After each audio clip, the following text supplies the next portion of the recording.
of a circuit in Singapore as the lights are coming on.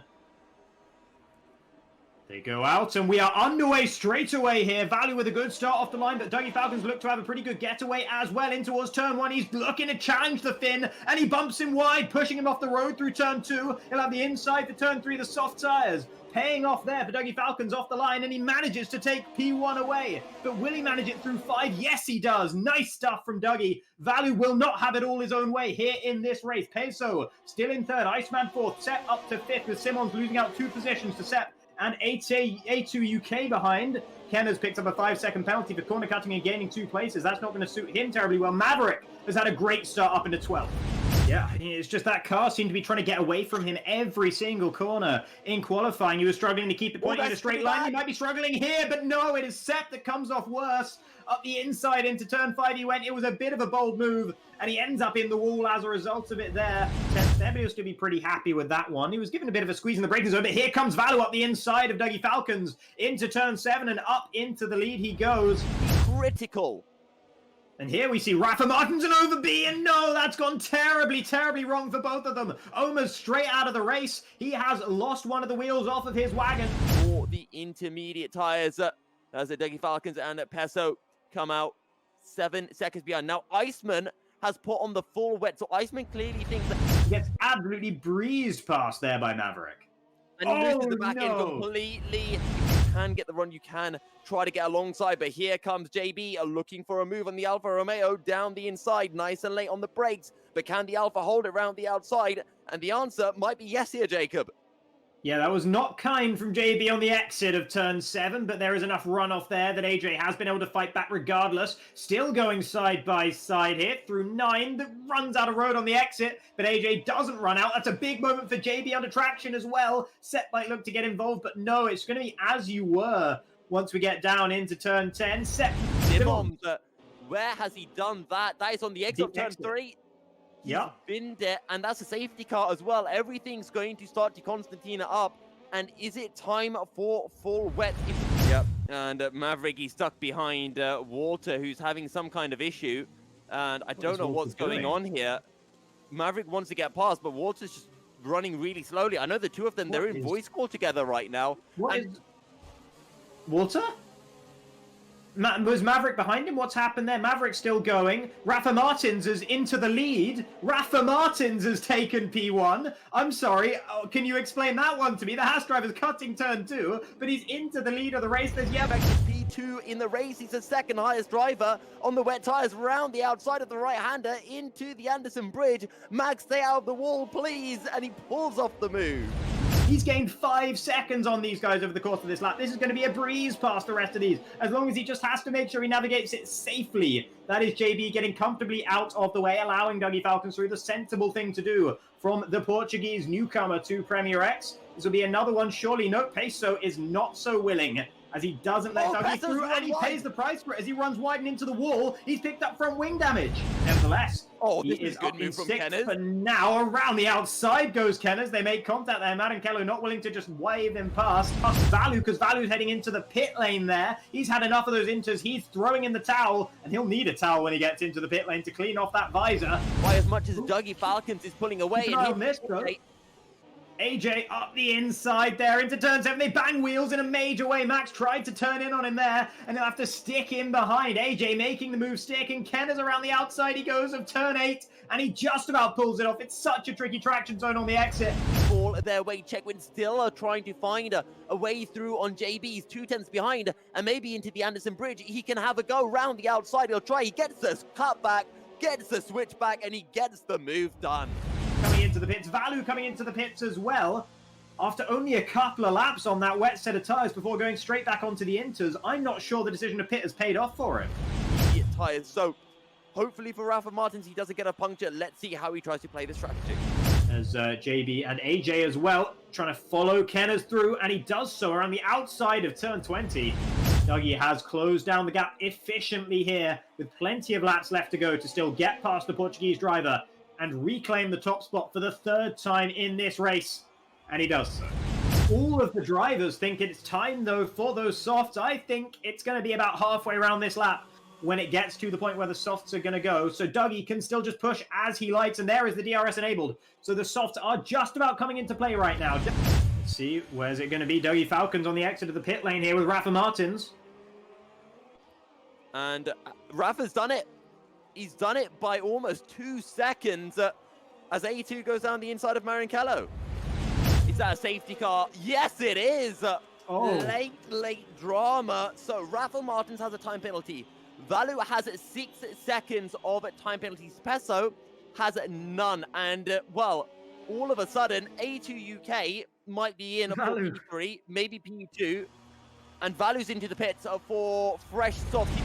Driver of the day poll is in chat, but I suggest that you leave it until this safety car restart, just to get one last chance for these drivers to really prove themselves at the end of this race. It has been absolutely topsy-turvy, but we are racing once again. And what has Vallu done? He's hit Max behind the safety car. He's got a 5-second time penalty for a severe collision. Meanwhile, that's Rafa Martins comfortably leading from Dougie Falcons, who could not get the jump on the Haas in first. A2 UK still in third with Marinkello crawling all over his gearbox. Peso had a poor restart. He's already outside of a second from Marinkello, with AJ closing up behind him as well. Racebug, Chegwin, Vallu is battling with Max, trying to get past. He'll be very, very aggrieved after that extra 5-second time penalty he just picked up. And he does get past the German, who now loses out to his teammates as well. Here's Marinkello and A2 UK. Marinkello making those fresh softs work for him, trying to prove that the decision to come into the pits was absolutely the right one, even though he did pick up a 5-second penalty. But he cannot get past A2 quite yet. But it's only going to be a matter of time now as they're heading through the final corner. Rafa Martins will take it on track, but it is Dougie Falcons who takes his first win in Premier X. 10 races into his Premier X career. And there is Peso taking the bottom step of the podium as well. AJ coming through in fourth. Marinkello, great result for him in fifth. Asu falling down to sixth. Racebug holding on to seventh. He'll be happy with that one. Maverick with a decent recovery at the very end there to eighth. Chegwin in ninth. Max in 10th. Vallu in 11th. And JB coming across the line in 12th and last of the runners.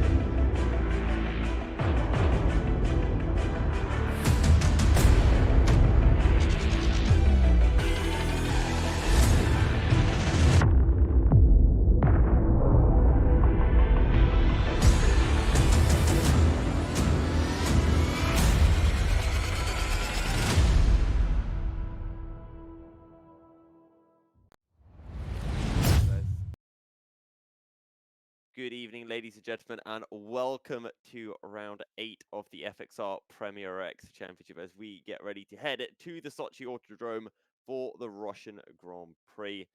Jacob, you're looking mighty fine this evening, aren't you? Oh, I don't know, am I? I hadn't thought I was looking especially fine this evening, but may I say that you're looking remarkably good yourself? Oh, thank you. As you wonderful folks would have just seen, you saw the highlight video from the last race at Singapore, where some rain definitely added to the excitement and saw championship leader Vallu for the very first time this season, finishing outside of the top 10. It was a shock to all of us. He clearly had the pace, but I mean, just a combination of strategy errors and time penalties. Well, disaster for him. Yeah, no, it all went very quickly down the drain for Vallu, and even when he did get in traffic, and we've hardly seen him in traffic at all this season, by the way, but when he did get in traffic, he was getting involved in a little bit of argy-bargy down there as well. It wasn't all quite so squeaky clean as we're used to seeing from Vallu. So maybe just, if he gets into that situation again, maybe we can expect him not to have quite such an easy time getting back through the field as we might think. But of course, this race was absolutely an anomaly. You can look at the tire strategy graphic on the right-hand side of that graphic and see just how absurd that race was. Yeah, and it's funny you bring up, not Peso. See, I'm too used to think of Peso and Vallu both at the top of the standings, but Vallu you mentioned not usually accustomed to being in traffic. It's a little bit like when you live in a country road and there are those through roads that kind of connect everything together. All of a sudden, the main road, the main motorway is closed, and everyone starts going through, and you're just on your usual 5-minute journey, and all of a sudden it takes takes half an hour, maybe even more. That's what happened to Vallu last time around. But what is one man's misfortune always happens to be another man's gain in the world of racing.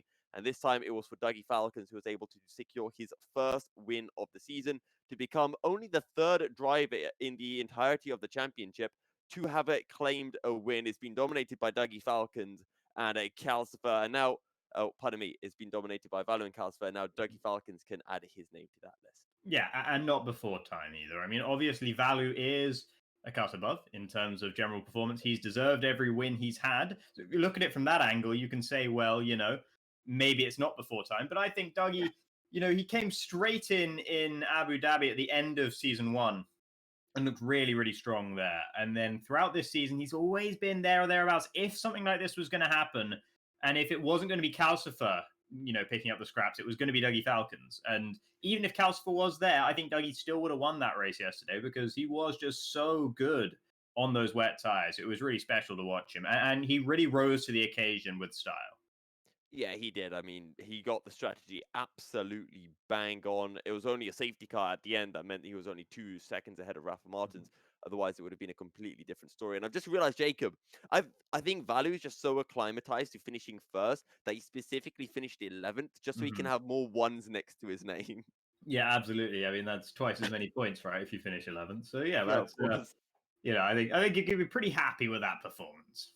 Yeah, but let's not also take away from, the two guys stepping in. Rafa Martins for the first ever time in second. Peso, we saw him for the first time stepping up from Division 1 in Monza. He had to start from the back of the grid. This time, though, he was able to qualify. He qualified third. Throughout the entire race, it looked like he would finish third behind Vallu and Dougie Falcons. And from all the strategy, Vallu dropped down, Rafa Martins jumped up, Peso still in third. Yeah, and I mean, Rafa Martins, you got to say, you got to mention that safety car restart, the first safety car restart. Rafa Martins goes from third to first so quickly that we can't even catch it before he's already skidding off on the exit of turn 1. He managed to hold on to that just about and kept the lead for a little while there. But the Portuguese driver really announced himself in a big way with that double move on the main straight on 2 very fast drivers. So, yeah, it's not every day that you can do that to some of the fastest in Premier X, and Rafa Martins did it right then. And, I've seen a video of his perspective, and it's really brilliant as well. Really well done. Yeah. And also, it wasn't a bad showing for the Alfa Romeo boys. AJ taking 4th, A2 UK taking 6th. Obviously, this has helped them in the championship. We'll take a look at that a little bit later on in the show. But good stuff from them. Racebug as well in P7, which is kind of something he needed after, what was looking to be such a promising result last time out at Monza got kind of stripped of him.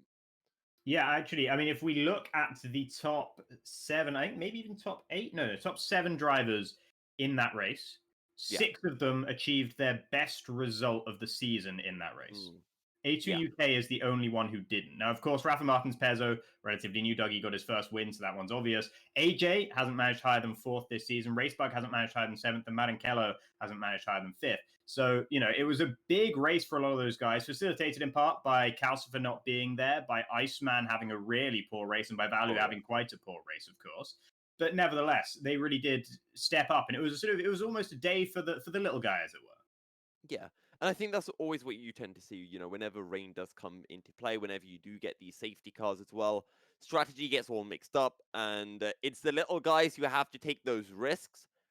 And when the risks pay off, they're the ones who claim the points. And, you wouldn't call Dougie Falcons a little guy, but he played the strategy and it worked out perfectly for him. So let's just take a look at how all of this has played into the Drivers' Championship. Because Vallu, of course, still leads, but now he's only 78 points ahead of Dougie. I say only 78, but if the race had gone his way, he could have been maybe about 130 points ahead with almost a possibility of winning the championship tonight. Yeah, no, absolutely. Vallu, I mean, the fact that he had a bad result is good news for us in terms of championship standings. I mean, it's only moderately good news, though, because there's still 78 points between himself and Dougie Falcons right now. And Dougie does not look like he's going to start outperforming Vallu every race weekend, though I'd love to see it. But I seem to remember talking to Dougie and him not looking forward to the remainder of tracks of this season, if I remember correctly. So, yeah, it's a bit tentative. And I think Vallu has it all but sort of bought and paid for pretty much at this stage. But, it's nice that it's still theoretically not done and dusted. And, not the greatest of results from Iceman last time out. I mean, with that DNF having spun multiple times, he tried to play take the risk with the strategy, but did it at the wrong time, and it ended horribly for him. But Calcifer wasn't present at the last race. He's not present again tonight. An opportunity for Iceman to really close that gap down. And at the start of the season, we weren't expecting Iceman to be this high up, but with a couple of the dropouts, he's now in contention for securing that third place spot. That being said, the two Alfa Romeos hot on his heel. Yeah, I will say actually, in our defense from our preseason predictions, if everyone had showed up as they ought to have done, I think Iceman probably would be sixth, which I believe is where we put him. So Yeah. I think that, I think we were actually pretty much spot on with that one, with Iceman there. But of course, Paris now dropping down as a reserve driver after having some spotty attendance and some really bad luck early on I'm in the gonna season. find this. I've got our power ranking somewhere. It's somewhere here in this muddle that is my notes in quotation marks. Hmm. Yeah, the more notes you take, the better it is. That's how it always works, isn't it? But Yeah, of course. Aha! I found it. Okay, I found excellent. it. So our power rankings: Paris Barrel, Ulash, Calcifer, Vallu, Rainbow, Iceman. We put Dougie behind Iceman though. Okay, that's wrong then. We got Dougie Yes. behind Iceman. That's wrong for sure. Iceman, yeah, but more or less, pretty much everything else there. I mean, Rainbow, it's kind of hard to tell. Rainbow wasn't quite as good at the start of the season as I thought, but then obviously no longer racing in the league anyway, so we can't really compare that. But nevertheless, I think we had a pretty good read on where Iceman would stack up in our defense. I mean, just to clarify, I did say Iceman belonged further down the list, but you insisted, Jacob, right? Mhm. No, of course. We all agreed to that. Listen, to be fair, yeah, as you mentioned, we were fairly close, I'd like to say. Okay, Constructors' Championship, AlphaTauri still leading by about 70 points, actually exactly 70 points of Ferrari, who have really climbed up the standings. But Williams and Alfa Romeo, Williams not able to take many points, of course, Calcifer not being present. But Alfa Romeo were, only 50 points behind Ferrari. If they keep on getting these good results, they could potentially close that gap down for second. Yeah, certainly. They have it, almost in their grasp at this point with Calcifer not being here today as well. And you do get a lot of points in Premier X and in Formula X racing in general. So A2 UK AJ, if they can manage fifth and sixth, like they are standing in the championship right now, which I certainly wouldn't put it past them. They were, what, fourth and sixth in Singapore? If they can manage a similar result to that, they could well be really sort of scraping at the heels of Williams and maybe even getting past them. Yeah, they could for sure. And actually, just to mention in the Drive Championship, 8th, 9th, and 10th, the two Racing Point drivers in AlphaTauri, the original gamers, as it were, from season one, Mhm. all tied 4 points. Super tight there. Race Bug, 5 points behind. So we've got a lot of battles hotting up into the final part of the championship. The race results earlier this week from Division 2 and your Division 1 races. Simo took the win in Division 2 from Fista and Battleline, and in Division 1, Peso took the win from Milan ahead of yours truly in third place. Got to see some rain in Division 1, and rumor has it, Jacob, we might be in for some rain tonight. Oh, does it? I've not actually seen the rumors myself, so Ooh. you might have to elaborate on this one because I do not know what we're going to be seeing actually today in Sochi. Well, I'm going to do this right. Production, Reed, you've got to time this with me. I'm going to do like some, I don't know what I'm gonna do, but you're gonna like switch transitions and magic production stuff, right? The weather shall appear. Production, can we switch the scene? No, no. Never mind. We have no weather. There is no weather. Have you ever heard of a weatherless race? You're literally racing in space. That's what weatherless Mhm. race is. I Wait, think wait. We can do it. Can we do it? No, but like, there's the whole like image with like the track and like there's the weather down there and no. Okay. Okay, so apparently, from what I was told, it's good. There we go. Oh, why couldn't we do this? Go back. No, don't go back. Oh well, that was probably the cringiest moment I have ever pulled off. I'm seeing a lot of Fs in the chat, and to be fair, Mhm. I think I'm justify them. But light rain qualifying, and then we've got a transition from light rain into dry weather for the race. Yeah, and that's quite nice actually. I quite like to see some light rain in qualifying because that it doesn't matter so much. Cars don't need to be able to follow, don't need to be able to overtake. So it just makes it a bit more challenging for the drivers, throws a little bit of a curveball, does make it spicier as we would like to see. And then as long as the rain doesn't remain through the whole race, I'm a fan of it. It worked a treat in Singapore for giving us some great racing. And I'm sure we're going to see something pretty good here in Sochi as well, which I will say, actually, speaking of the track Sochi, something I firmly believe is that Sochi on the game is actually not bad at all. In real life, yeah, sure, pretty garbage track. But in the game, I actually quite like it. Yeah, and we've got a hot lap from the pole sitter from Division 1 that we'll be bringing to you a little bit later to show you how a lap at the circuit is done. But as you mentioned, Jacob, you know, racing on the game here at Sochi is more entertaining than what we tend to see in real life. And that's because you've got quite a few overtaking opportunities. It's quite fun to drive as well. You know, you can really push the track limits. Sure, you'll get invalidations, but, you know, you're not going to instantly blow up your car, and straddling the curbs can be good fun. But those big overtaking opportunities, turn 2 and turn 13, right? Yeah, turn 2 and then turn 13, as you mentioned. And I think turn 13 is arguably the better one of those two, because turn 2, if the guy on the inside is vaguely alongside in the braking zone, takes the inside line for turn 2, it's so hard to hang it around the outside because of the way the corner cuts back on itself. It is very Just cut the aggressive. It corner. tightens on exit. And what did you say, sorry? I said just cut the corner, right? You've got to Yeah, yeah, cut. Corner yeah, cut. exactly. Just cut the corner. I mean, the track. Oh, that ought to be what the track is, by the way. Yeah, But yeah, nevertheless, true. yeah. So it is difficult to take it around the outside of turn 2, which does mean that moves into that corner are a bit sort of predictable sometimes. But I think turn 13 is a really fascinating one, especially with the curved braking zone, which just makes it that little bit more difficult. Gives the drivers a little bit more to think about. Makes lockups a little bit more likely as well. So I think that's a really challenging braking zone, which can lead to a lot of very interesting overtaking action. Yeah, and it is one of the weird things as well, where I feel actually in the wet you brake later for turn 13 than you would in the dry. In the dry, it's kind of as the corner's bending, you need to be trail braking, getting on the brakes. But in the wet, you only have to brake at about the 100-meter board, sometimes even later, as our pole man from Division 1 showed us in his hot lap.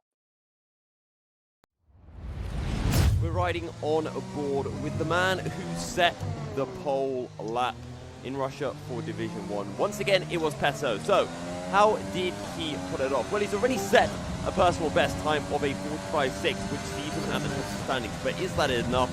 Of course not.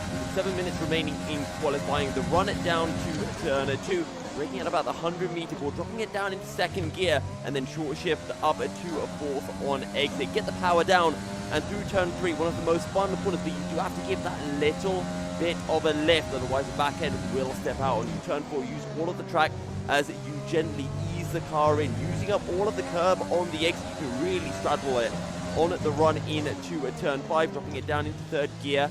Kiss the apex, back on the power, short shifting on exit, and again use all of the track. I can't stress that enough. And down into turn 7, fourth gear, kiss the apex again.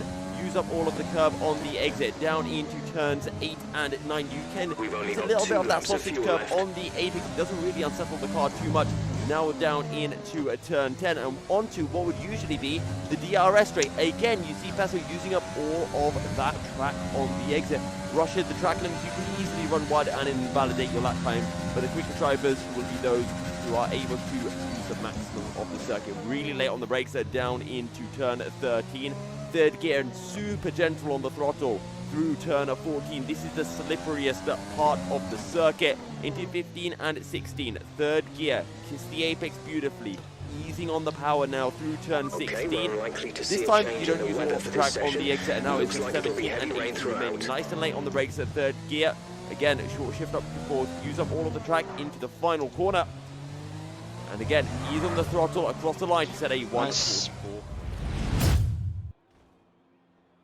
All right, and welcome back, everyone. After a pretty comprehensive tour of the Sochi Autodrome, we are here live for Premier X Q1, and we're going to see one driver getting knocked out here in first qualifying, because we have 16 here with us today, including a new face in the form of MRL Bitto. Now, Milky, I believe you know a little bit more about Bitto than I do.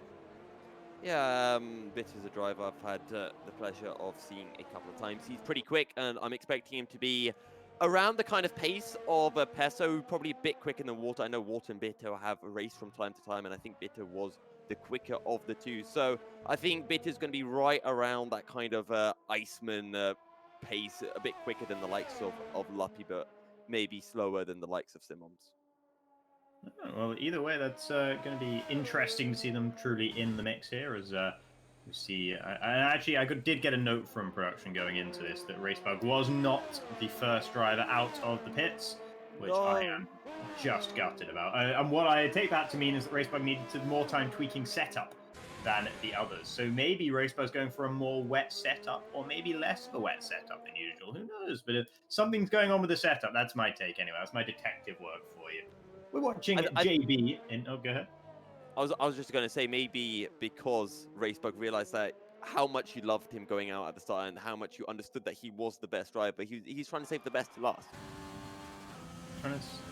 Yeah, okay. But then why do you go out in the middle? Riddle me that. A slight miscalculation on Racebug's part. All right, well... into turn one we go with JB for one of the first flying laps of the session. The newcomer in the Renault didn't exactly cover himself with glory last time out, finishing towards the bottom of the classified runners in Singapore. But Singapore's a very difficult track and there were very, very tough circumstances. So I wouldn't judge the Portuguese driver quite so harshly on that one just yet. And a big chance here in Sochi to show a level above what we saw from JB before. Yeah, and let's see what JB can pull out. As you mentioned, Sochi not as difficult as a circuit as Singapore is. One sector of the track that is exceptionally difficult, though, is that final sector. It's slippery in the wet, and it's even more... Oh, pardon me, slippery in the dry, and it's even more so in the wet. Particularly when you go into 13, 14, 15, and 16. It's a little bit off camber, and it's just so easy to lose the back end. So let's see what JB can pull out. We know he showed a bit of pace, a bit of promise, so I'm fully expecting him to be in the top 10 tonight. It was pretty locked up getting into the braking zone there for turn 13, but managed it just about. Here into the really tricky part of the track that you were mentioning, off camber. Bumps in the middle of the road, curbs that you can't quite ride, but really invite you in. And the corner that always seems to fall away from you there in the form of that right-hander. Then these last two, not quite so difficult, as long as you get a decent line through them, maybe a bit wide through the first one and a bit tight into the second one there for JB. But overall, not bad, and a 1:43.969 to commence proceedings. Yeah, and something else interesting to point out about the circuit is because the start-finish line, or the timing line, is so close to the exit of the final corner, you can get a little bit too greedy with the power. And it doesn't matter even if you completely tank slap across the line. You won't really lose any time. In fact, you might gain the time from being greedy. So, going to be interesting to see if that does play a factor later on in quali. Yeah, crossing the line backwards might well be a legitimate strategy for these drivers. And weirdly, when A2 UK is on a 1:43.3, about 6/10 faster than JB, who himself is about 8/10 faster than the next lowest, then you've got three drivers very, very close to each other indeed, in the form of Racebug, Rafa Martins, and AJ, all on 1:44.7s. And then Simons just popped himself up in second there, Luppy going into fourth.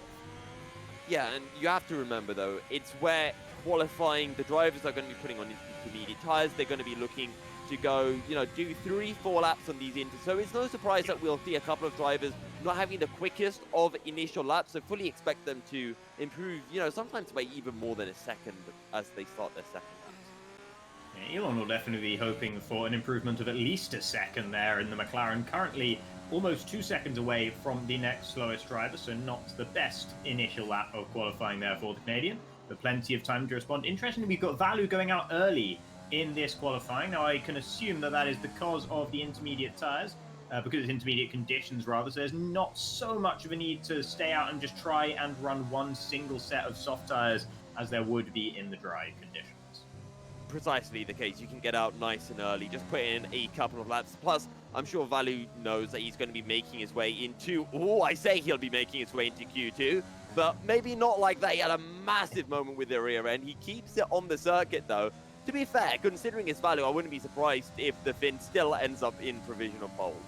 Maybe that's just the esports line through there in the wet. Who knows? But yeah, no, making his way into Q2, definitely going to be on the cards here for Vallu, even with small mistakes like that, as A2 UK has been able to improve significantly on his first effort and goes fastest, with Iceman up in second, AJ third. Bitto goes straight to the top there with their second lap in the Red Bull. So nice one there from the newcomer to the league. That's a good way to introduce yourself to the rest of the field. Yeah, Bitter as the driver has been improving over the course of this season by quite a lot. And hopefully for his sake, he can continue improving a very promising sim racing talent. Vallu going P5, and despite that moment with the back end, which, to be honest, probably lost him over half a second, maybe even a second, I think that might actually be enough for Vallu, to be honest. Yeah, that should be okay, judging by where the times are right now. But of course, what you can't necessarily account for at this stage is whether the rain will lighten up a bit as we get on, how much the track will improve with more cars going out there, displacing more water, maybe putting the tiniest amount of rubber down before it gets washed away again. But the track should get faster throughout this session as long as doesn't start raining any harder, because it's not raining all that hard right now. It's sort of medium rain, I would say, at this stage. As Omar B now entering the final corner. Maybe, again, a little bit of an early turn in there for the Mercedes, but definitely a good lap time to show for it with the 1:42.971, about 2 and a bit tenths faster than Iceman, who's already decided that what he's done is enough, and he retires in the pits. Brave stuff. I mean, you can understand it when there's only a minute left or so, but this is brave from Iceman. And I'm not going to lie, I'll say it right here. If he gets knocked out, I will be laughing. Well, I mean, yeah, this is something that Iceman does a lot. It's something that him and Sirpos last season, the two Williams drivers, when they were the dominant forces in the league, used to do all the time. So, you know, I think it's sort of very much in keeping for Iceman to just throw the lap down and then say, look, I'm done, and just walk straight away, retiring earlier than you need to. It's always just a bit of a sort of machismo display of confidence sort of thing more than anything else, as Walter has yet to set a lap time thus far. Same for Maverick and Dougie Falcons, who himself is still in the pits, so playing another brave game, but not the same one as Iceman. Yeah, not quite the same as what Iceman did. Let's see what Walter can pull out. I know Walter's not a particular fan of Russia in the way. He's going to come more into his own once we do get to the drier stages of the race. Something else to bring up is, don't forget that because we are expecting those dry stints in the race, nobody knows exactly when the rain will ease, or if we're going to be, massive moment from Walter, which can so easily happen when you try to carry that much speed through turn 3. But going back to what I was saying, I'm interested to know whether people are opting for the wet setups or for those dry setups, because weirdly enough, the wet setup here at Russia uses 1-2 ride height, so it's not actually that different from a dry setup, I feel. All right, well, maybe we could then see these sort of hybrid setups working a little bit more efficiently. So if that's the case, I'd expect to see a lot of these drivers going for a more sort of dry-orientated setup, if the majority of the race does seem like it is going to be dry. Here's Maverick then, who hasn't left it quite so long as he has done at a couple of previous races. Got caught out with it last race, waiting in the pits for ages in Q1. Couldn't string a proper lap together and got knocked out. So this time around in Sochi, left it a little bit. Wanted to make sure there was a bit less traffic in the way for the British driver in the AlphaTauri, but nevertheless giving himself plenty of margin for error here, which I think is wise and shows a bit of a development from the previous race. Yeah, let's see what Maverick can pull out. His teammate Vallu has just jumped to the top of the standings, 9 thousandths quicker than what Bitter was able to do. And for Maverick, P7, so just a tenth shy of what the likes of Simons and Iceman were able to do. Yeah, and if Iceman is confident enough to retire on that 1:43.2, then Maverick should be feeling pretty good about the 1:43.368 that he is currently sitting on. Of course, you know, one thing to temper the fact that Iceman has retired is the fact that there is only going to be one driver exiting here in Q1.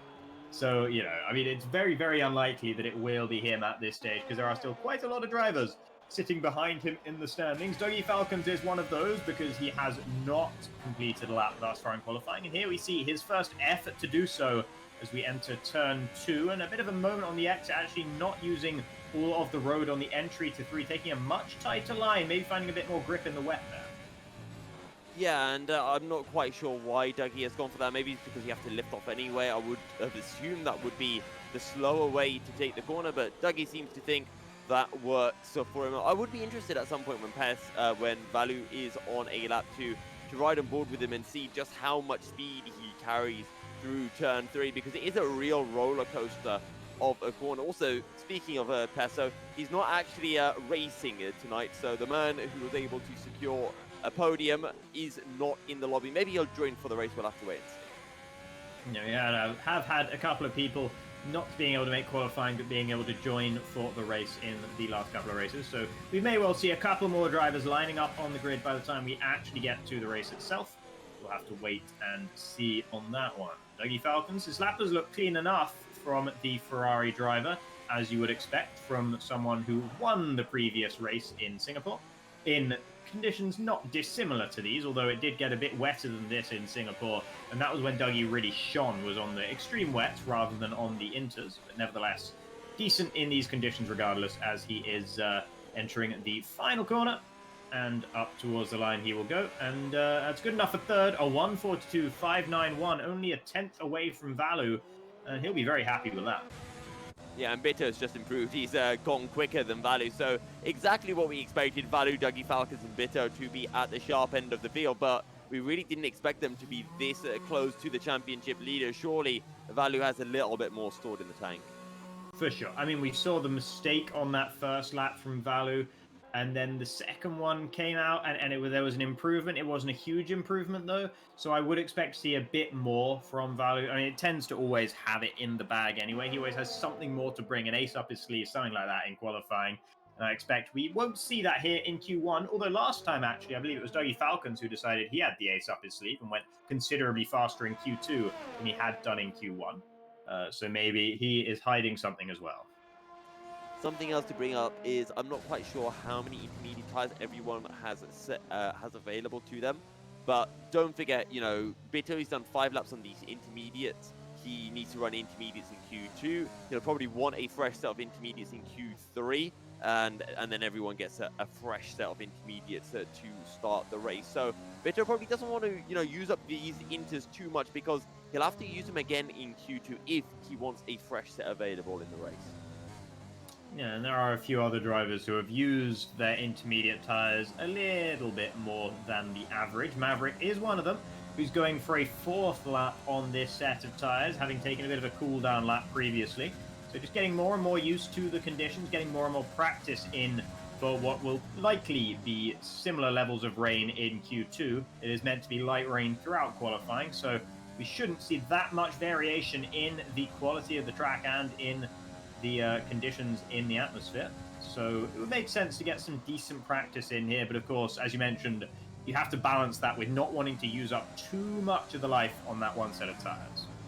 Yeah, exactly, and Bitter easily dived on into the pits, and Maverick has done 3 laps already on his, another driver who's done quite a few. I think it was actually Luppy, he had done 4 laps, but he's headed on into the pits and put on a new set of inters. Water on an out lap, so is Elon Tusk, and both those drivers in that kind of drop-off area. Water almost a second slower than what Racebug has been able to do. And let's see if Maverick can improve on his time. Back and just stepping out ever so slightly, coming out of a turn at 10, but nothing too major for the English. Yeah, nothing that's going to make him too concerned, although too many moments like that and you might decide, well, practice is one thing, but if I bin the car here, I'm not going to be too happy about that. But we'll see. I don't think that's going to be a major concern, though, for Maverick as we enter that. Off camber corner there, and very smooth on the exit, tentative perhaps from the AlphaTauri driver, who did not want to push the boundaries through this final sector, but that can be the faster way to do it, especially when the conditions are as tricky as these. Quite late on the brakes there into the final corner, and does manage to go significantly faster, 3.5 tenths up to a 1:42.946, being the 6th driver to enter the 1:42s. Yeah, Dougie Falcons just retired from the session. Let's see what Walter can pull out. End of Sector 1. He is on the run down towards turn 5. And Walter 6 tenths up, so definitely a lot more pace in that red ball. He'll have enough time to do one more lap after this, but he won't want to be invalidating this lap regardless. His main rival for the honor of not getting knocked out in Q1 is Elon Tusk, who has just started a flying lap as well in the McLaren.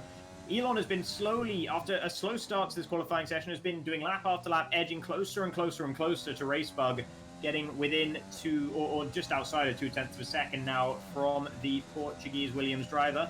Max is pretty safe, you'd have to assume, in 13th with a 1:44.5. Someone just went faster. I think that was Rafa Martins going up only into P10 though for the Haas driver. After second in Singapore, it's a little bit slower than we might have expected him to be in this qualifying session, and certainly slower than we might expect Walter to be as well. One of the faster drivers in Division 1 has acquitted himself fairly well in Premier X thus far, but this is going to need to be a significant improvement on this lap time. He was up 6/10, as you mentioned, through the final corner we go now, and it's all looked pretty tidy through the final sector at least, and he does improve by a significant margin, up to a 1:43.564. That's probably him safe. Can Elon Tusk respond?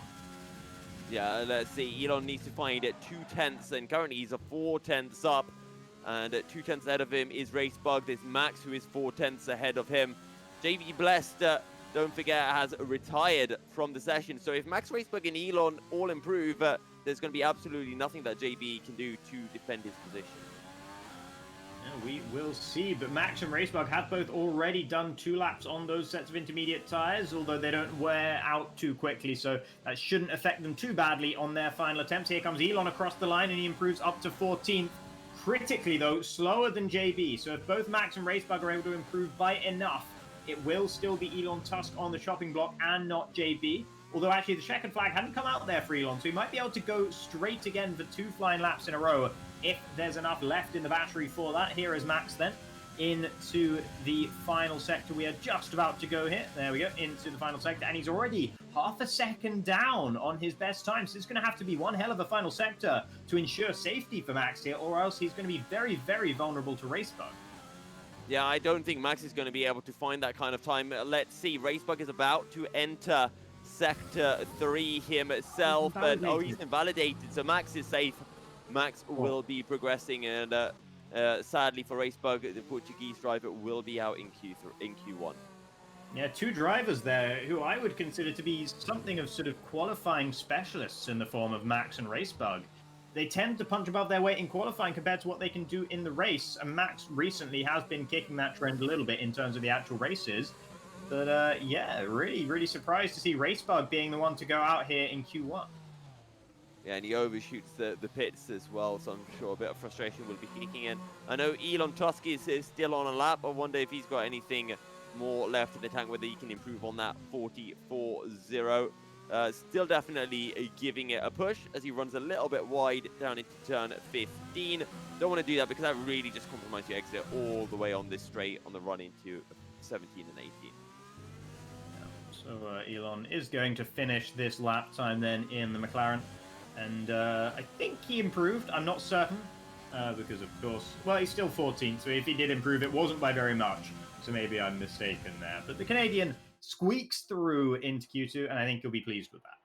Yeah, he went about half a tenth slow. He did a 44.1 on that final lap, and his best was that 44.089. So Racebug out in Q1, one of our 3 Portuguese drivers. And now it's Q2 where things start to get a little bit more tense. Absolutely, yeah. You're not going to see quite such a gung-ho attitude from Iceman this time around, I don't think, when it comes to retiring. I think he's going to be, waiting down the clock. Even if he does set a really nice lap time initially in Q2, he is not going to be throwing it in quite that early. So, yeah, definitely everyone going to be looking over their shoulders just a little bit more. And Simon's Rafa Martin's Luppy all sort of on the edge there of what would have been the cutoff zone had that been Q2. So they might be ones to watch going into the second qualifying session. And I'm just seeing as well that apparently for Racebug, his wheel disconnected, so he lost all force feedback. So that's a bit of a shame for Racebug. Hopefully he can get that fixed in time for the race. And Racebug, he always seems to have some kind of issue with his wheel, whether it's his downshifters not working, his wheel brakes, and now just force feedback stopping entirely. Yeah, force feedback stopping entirely in the dry is very bad news, actually, and even more so in the wet, perhaps. So, yeah, Racebug, makes sense, and maybe that explains why it was a little bit, I was surprised to see Racebug going out. Maybe this adds a little bit of context to that fact. Yeah. I think his season all started to go horribly wrong ever since he did that interview with me. Maybe that's why people aren't doing interviews with me anymore, Jacob. They all know once they have an interview with me, bad fortunes will come their way. In that case, Vallu, are you free for an interview for next week's race? Oh dear. Well, I think the answer will probably be no, as it seems to have been throughout the season anyway. Simons then as the first driver on the outlap, of course, with Racebug not here in Q2. Couldn't try and reclaim that crown. So it is going to be Simons, the Austrian driver, in the Ferrari, who finished that last qualifying session in 10th, would have just squeaked through. And so it'll be feeling a bit nervous. The pressure's starting to rise now. Yeah, the pressure will be rising, to say the least. I wonder if it's fresh inters for everyone. According to Iceman, everyone gets to 3 sets of intermediate tires, and I don't know whether drivers will want to use 2 fresh sets of inters in Q3, you know, go out, do a hot lap, back in, same again. Maybe for that first run, they could even do 2 hot laps, but we'll have to see. Probably for some of the drivers slightly lower down the order, they'll use a fresh set of intermediate tires just to ensure that they can make it into Q3. So then, it's going to be a little while before we actually get to the first flying lap. Quite steady outlaps here from these guys. And well, Mercedes stationary back there. That's going to be Omar B, of course. I don't think he spun, though. I think he just slowed down to let everyone else pass. There's quite a bit of a queue of traffic forming back here, and the dirty air can be pretty major in the wet, so they might want to back up a little bit in the final sector just to make sure they give each other enough space for their initial flying laps. Jacob, would you like to know a little interesting fact about the Sochi Autodrome? I don't think there is such a thing.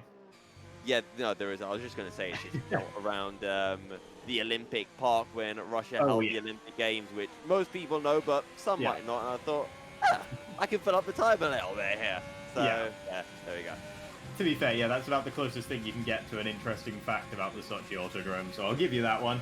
As Simons now heading down into turn 2, which is really turn 1. Another interesting fact, the naming of the corners is completely unnecessary here at Sochi, as Simons pretty clean on the exit there. Not doing the same thing as his Ferrari teammate Dougie Falcons did with holding it over to the left-hand side before entering turn 3. Into turn 4, turned in nicely, clipped the apex exactly as you wanted. That looked pretty good there from the Austrian.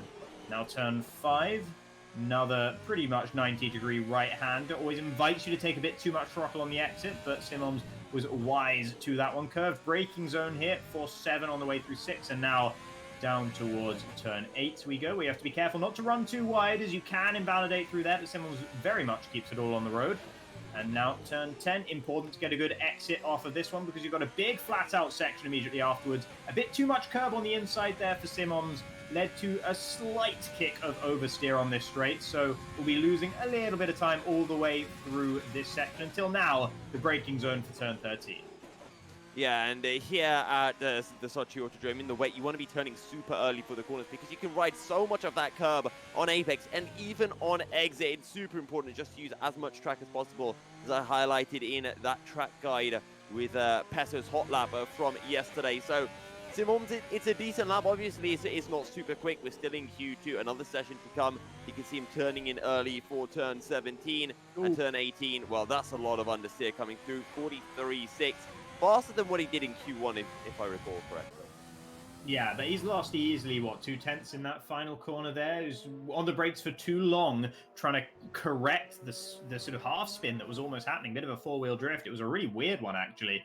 The amount he understeered through that final corner, very, very strange. But I think some improvement can certainly be found for Simons based on that fact. Iceman goes up into first for the time being. Omar B slots himself between Simons and Iceman, but only just ahead of the Ferrari driver. Rafa Martin's first attempt in the other Haas was not very good. A 1:45.0 puts him 5th and last of those who have completed laps right now. A2 UK up to the 1:42.6 mark there. That is a good lap. Far better than what his teammate AJ was managing to do.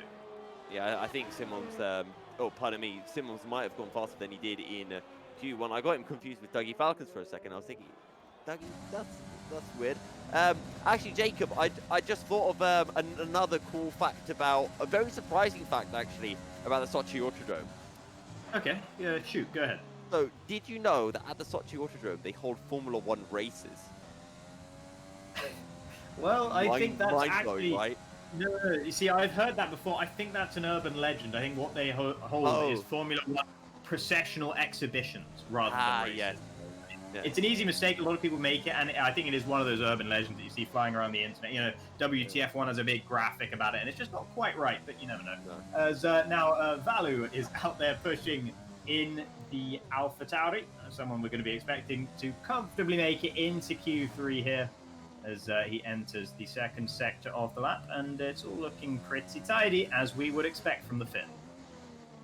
Yep, and of course we've talked a lot about before, you know, tidiness versus being quick, and on the exit of turn 10, you just see Vallu just ever so slight, very subtle, just fighting with that rear a little bit. So he is pushing, he is purple at the end of sector 2, but this is where it really gets interesting, and I'm really curious to see his line. So early shift up to 4th gear, into turn 14, and then up to 5th as well. Look how much track Vallu uses, down to 3rd gear, runs a bit wide. I think that's actually slow from Vallu. We'll have to see in Q3 whether he adopts the same kind of line. And now it's just turn 17 and 18.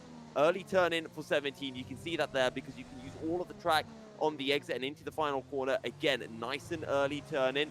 Don't use up all of the curb on exit. 42.6 again. Pretty much identical to what A2 did. So I wouldn't be surprised if once we get to Q3, we see a 41.9 coming through from top. Yeah, and I think you're right that was a mistake from Vallu into turn 15, running a little bit wide there, because turn 16 comes at you so quickly afterwards that you're always going to compromise yourself pretty heavily for it. Dougie Falcons, though, goes comfortably faster with a 142.253, making your prediction of a 141.9 a little bit more likely there, as Dougie's starting to bridge that gap and throwing down a marker there to Vallu, who has not looked to be able to go that much faster than 142.6 thus far. We haven't seen much more from the Finnish driver than that, maybe a 142.4 in Q1 if I remember correctly, but nevertheless, Dougie Falcons with, I believe, the fastest lap time of qualifying thus far. Yeah, still waiting for Rafa Martins to put in a representative time. Bitto is in the pits, we know he's quick, and he'll be up there with Dougie Falcons and Vallu come the end of Q3, or at least we hope. A2 has been very, very impressive tonight. We saw him being impressive previously in the season, especially in Baku, where he got that 3rd place finish. He was strong in China as well, which is arguably where we saw our strongest Premier X grid lineup. So A2 UK seemingly performing well in the wet weather conditions. Yeah, no, A2 has been up there in Q1. He's up there in Q2, although a little bit less up there now, as Maverick goes ever so slightly faster than his fellow countryman. To 3rd goes Maverick, and Vallu, there's your 141.9 you were mentioning, Milky. Vallu does show that he can go faster than a 42.4, shows me that I was talking absolute nonsense, and the Finnish driver reasserts himself at the top. Yeah. So what, do I have to predict a 141.5 now or something for Q3? Well, you could always predict that they're all going to bottle it in Q3. Vallu tends to do something along those lines at the beginning of Q3 at least every time, so... That is very true, actually. But now it's not dry, it's wet, it becomes a little bit more difficult to corner cut, I feel. Well, someone that hasn't been having too much trouble with that is Max, who only just set his first time of the session just then on his 2nd attempt, having invalidated the first one. We saw him invalidating towards the end of Q1 as well. Is his teammate JB, who goes fractionally faster than the German. Into 12th and 13th go the Renaults, and that is not good enough for them right now. They would like to be knocking on the door of Q3 at least. Yeah, and again, still expecting a bit more time to come through. I mean, from Oma B down to Max, we're talking about 0.6 of a second. Obviously, Elon Tusk can go a lot quicker. But Bitto on an out lap, expecting at the very least a mid-42 from him, maybe even a low 42. We will see. Warming up his tyres on the end of the outlap here. I'm a little bit surprised to see that. I would have thought you wouldn't need to warm up the intermediates too much under these circumstances. But nevertheless, feeling the need to do so in the Red Bull, and then exiting the final corner and gunning it for the first attempt for the newest driver in Premier X here in Q2.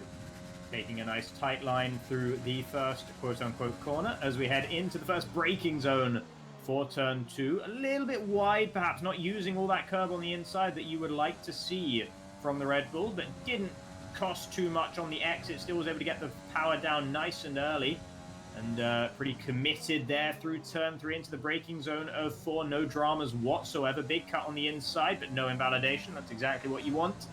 And then into 5 we go. Again, avoiding the orange sausage curb on the inside, but taking as much curb as you can before getting to that point is what exactly you want to be seeing from the Red Bull. Same story there through 7. or 8, I should say, as now we're heading into this left-hander here. And again, not too close to invalidating on the exit either. This is all very much under control for the Red Bull, you feel?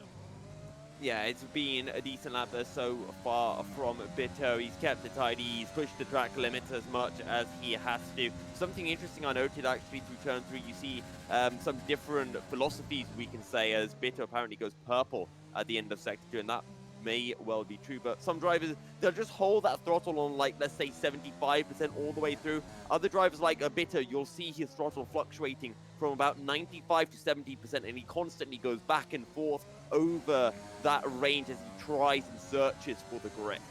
Yeah, and it takes confidence to do that as well, right? And you need to know that you will be able to catch it if you do get a tiny bit too greedy on that throttle. If you misjudge it a bit, you need to know that you can prevent the car from spearing off into one of the barriers, as Bito goes into a 42.6 there and into 4th, but only briefly before Oma B goes faster. Lucky, by the way, has managed to sneak himself up into 3rd with a 1:42.425, not too far away from Dougie Falcons' lap time. So the Dutch driver, who finished Q1 in 11th, I believe, significant improvement here for Q2.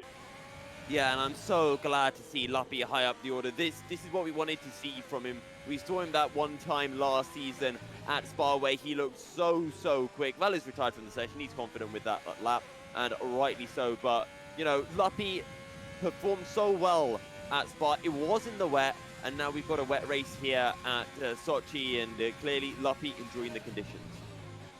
Iceman then, who's vaguely under threat at the moment in P8, but going significantly faster on this lap than previously, up 1/4 of a second in the at the end of Sector 2, I should say. That's not going to be enough necessarily to move up the order, but in terms of time, you get yourself safer compared to the guys in 11th and below, which is where you really need to be here in Q2 as the Macedonian enters the penultimate corner, using all the road on the exit, and now the final corner, not making the apex there. Would have lost a tiny bit of time, and actually lost significantly in that 3rd sector, managed to improve by only 8 thousandths of a second.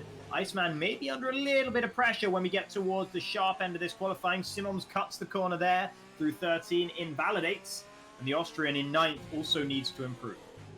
Yeah, we're talking about currently a 10th separating Iceman down to Water from 8th to 10th place. We still got AJ to do a lap. AJ starting to pick up in form. You know, he started off the season finishing outside the top 10 in 16th, then 9th, then 10th, and then all of a sudden it started picking up, and he's been getting, you know, higher up the top 10 in the top 5, and he'll be looking to do that again, 2/10 up at the end of Sector 2.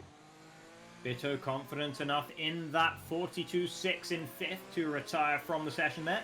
And here is AJ then into the trickiest part of the track, not quite meeting the apex there of 15. Looked all okay through 16 though, avoiding the exit curve so as to get the power down better. Braking on the curb on the entry to 17, running a little bit wider perhaps on the apex than you'd want, but not by too much. Through the final corner and then across the line up into 8th we go for AJ. 1 position behind his teammate there in 7th. And that is good enough for Q2 for the time being, but there's plenty of time for the other drivers to respond. Yeah, this has looked quick actually from Rafa Martin into turn 17, turn 18, not quite as much. 43.7, he's improved, but he needs to find almost another second if he wants to secure himself in the top 10. Water is the only man who is still on an outlap, and he will just start his lap in time. So he's got 1 shot to make his lap account, as he's actually just dropped outside of the top 10, as I think Maverick has jumped up with a 42.4, or was that Simons with a 43.0? Yeah, it's Maverick up into 5th, then Simons still just in there behind Iceman. Will actually be coming towards the end of his lap quite soon. JB, the checkered flag has come out for the Renault driver, so JB will not be able to improve here. And that will be our first casualty then from Q2, as JB actually leaves the session, so maybe having some connectivity issues there. Joining back again, that's unfortunate for him. On board with Rafa Martins, though, is actually just on the minimap, I'm noticing, I think that's Simons coming around the final corner, unless I'm very much mistaken. So I'll just keep an eye for the Ferrari driver, and improves up into 7th ahead of Bito. That should be enough to see the Austrian into Q3. Then that puts Iceman under pressure in 10th. He is on the bubble right now. Rafa Martins, his teammate, is going to be one of the drivers trying to take that away from him here. And this lap's looking all right from the Portuguese. Yeah, he's a 6'10" subber currently, so he's on for a 43-0. Iceman's retired from the session. I don't know if he has crashed. He's still driving, so I think he was just slow and he's aborted his lap. One driver who will not be in the cutoff zone is A2 UK. As Rafa Martins, he's run wide, but A2 UK, he's gone P2 with a 42-0. That's an insanely quick lap from A2. Yeah, Max, JB, Elon Tusk have all seen the checkered flag and none of them have made it into Q3. Rafa Martin's going to try and get there but can only manage 12th. And now it is only Walter left to challenge and he has invalidated. Iceman gets away with it and makes it into Q3. Iceman does get away with it indeed. Maybe he had a race engineer telling him that Walter's lap was invalidated and as a result just dived on into the pits. He could have even been... actually couldn't have been Rafa Martins because he was on a lap, but there you go. Walter having that invalidation, not able to do a lap. Rafa Martins, that mistake that he made, without a shadow of a doubt, cost him Q3. That was half a second, maybe more. He should have been right up there with the likes of Omabi and Simons. Bito also, I think, getting away with it slightly in P9. Yeah, Rafa will be gutted by that when you can just point to the mistake when you know exactly where the time went. You wish you had a time machine. You could just go back and just not do whatever you did to cause that error. It could be oh so easy, but Rafa Martins will be exiting in 12th. A bit of a fall from grace after really exploding onto the scene here in Premier X with second in the race in Singapore. But of course, we still do have the race to come, so Rafa Martins may still be able to get back up towards the top end of the standings by the time we reach the checkered flag in the race itself. Yeah, it's interesting as well that he lost it in Sector 3 because, I mean, this is my opinion. I mean, maybe the drivers or, you know, some of our viewers will disagree with it, but I feel that here at Sochi, in the wet at the very least, you really need to be pushing in Sectors 1 and 2. That's where you need to be braking late, carrying the speed, using up all of the circuit. But I feel like in Sector 3, especially the run from turn 13 all the way to turn 16, that's where you need to be cautious. That's where you need to be that little bit easier on the throttle, and if you carry speed, it is so much more punishing. So that's the place where I would have expected, you know, Rafa Martins to say, okay, you know, this is where we take it that little bit easier to make sure we don't make a mistake, and then 17 and 18, you can then push again. And I think it's worth noting as well that Dougie Falcons did complete another lap at the very end of that session and went faster than Vallu to the very top. The 1:41.891, the fastest lap we've seen thus far in qualifying. We're probably going to see faster now when we get into Q3. Yeah, and I don't know if what we're seeing is everyone just, you know, the rain kind of making it more even, because usually the opposite happens when the rain comes out. The gaps kind of increase as people struggle for grips, or Vallu sandbagging a bit, because usually we do not see people this close to Vallu. I mean, sure, Dougie Falcons is quick, but usually he's not this close to Vallu. Same for A2 UK, you know, he's looking mighty fast. So let's see if Vallu and Dougie Falcons have anything left in the tanks. We know that they can do 41s, but how low can they get in those 141s? Yeah, and I wonder, actually, got a little bit of a theory about maybe if this continues from Vallu, maybe it's to do with corner cutting. That has been a potential Achilles heel for Vallu, is the tendency to pick up at least one corner cutting penalty per race most of the time. Sochi, very difficult track to avoid those penalties in my experience. You do tend to disagree with me when I make these statements about tracks, so I'll let you do so in a moment if you please. But nevertheless, if you do agree, and if it is a difficult track to corner cut, which I always find it to be, certainly, that maybe Vallu is just driving a little bit within himself just to make sure that these invalidations aren't coming through. Of course, that is less the case in the wet than it would be in the dry as well. Yeah, I think I can't really agree or disagree with you, because it's a completely different ballpark when you go from the dry to the wet. I think in the dry, you have to, as I mentioned, you have to be really aggressive through the first two sectors. And I think that's where you can corner cut. You know, you carry that little bit too much speed, you get a slight wobble, you've got to catch it. Whereas in the wet, when you are pushing, it's not usually that much. And if you do make a wobble, you don't end up corner cutting as much. Also, you could just let the car run wide, hold it wide for a bit, bring it back on without getting a penalty. So I think in the wet, Sochi is not an easy, Sochi is not easy to get a corner cutting penalty at. I think, you know, you can get through the race without too many penalties, as I actually found yesterday in my league race. I think in the wet, it just wasn't. It was quite easy to keep it in the tracks. I think the likes of Fred and I'm trying to remember who else was behind me. They definitely didn't feel that was the case. They both got, I think, 6 or 9 seconds worth of time penalties. But once it gets dry, I think we will start to see a few more time penalties coming through, because it's not just a case of whether it's easy to corner cut in the dry or not. It's also a case of it being the first time that these drivers in the session are in dry conditions, and they have to experiment, they have to push a little bit more in changeable conditions, and that's when those time penalties will start coming in. Indeed. So here we then are at the end of the outlaps at the beginning of the third stage of qualifying. Only A2 UK still sitting in the pits for now.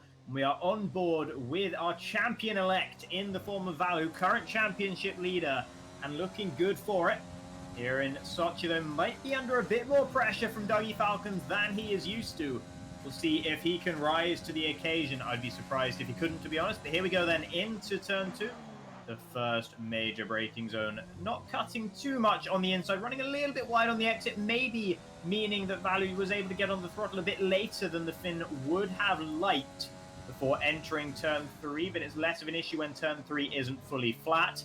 Into turn 4, almost corrected, but then decided against it, you feel, through turn 4 there to avoid corner cutting on the exit. It's a 35.9 for Sector 1, avoiding the exit curb there of turn 5, 6, and now 7, using all the road on the entry, and that all looked like a very good line to me from the Alpha Tauri driver into 8.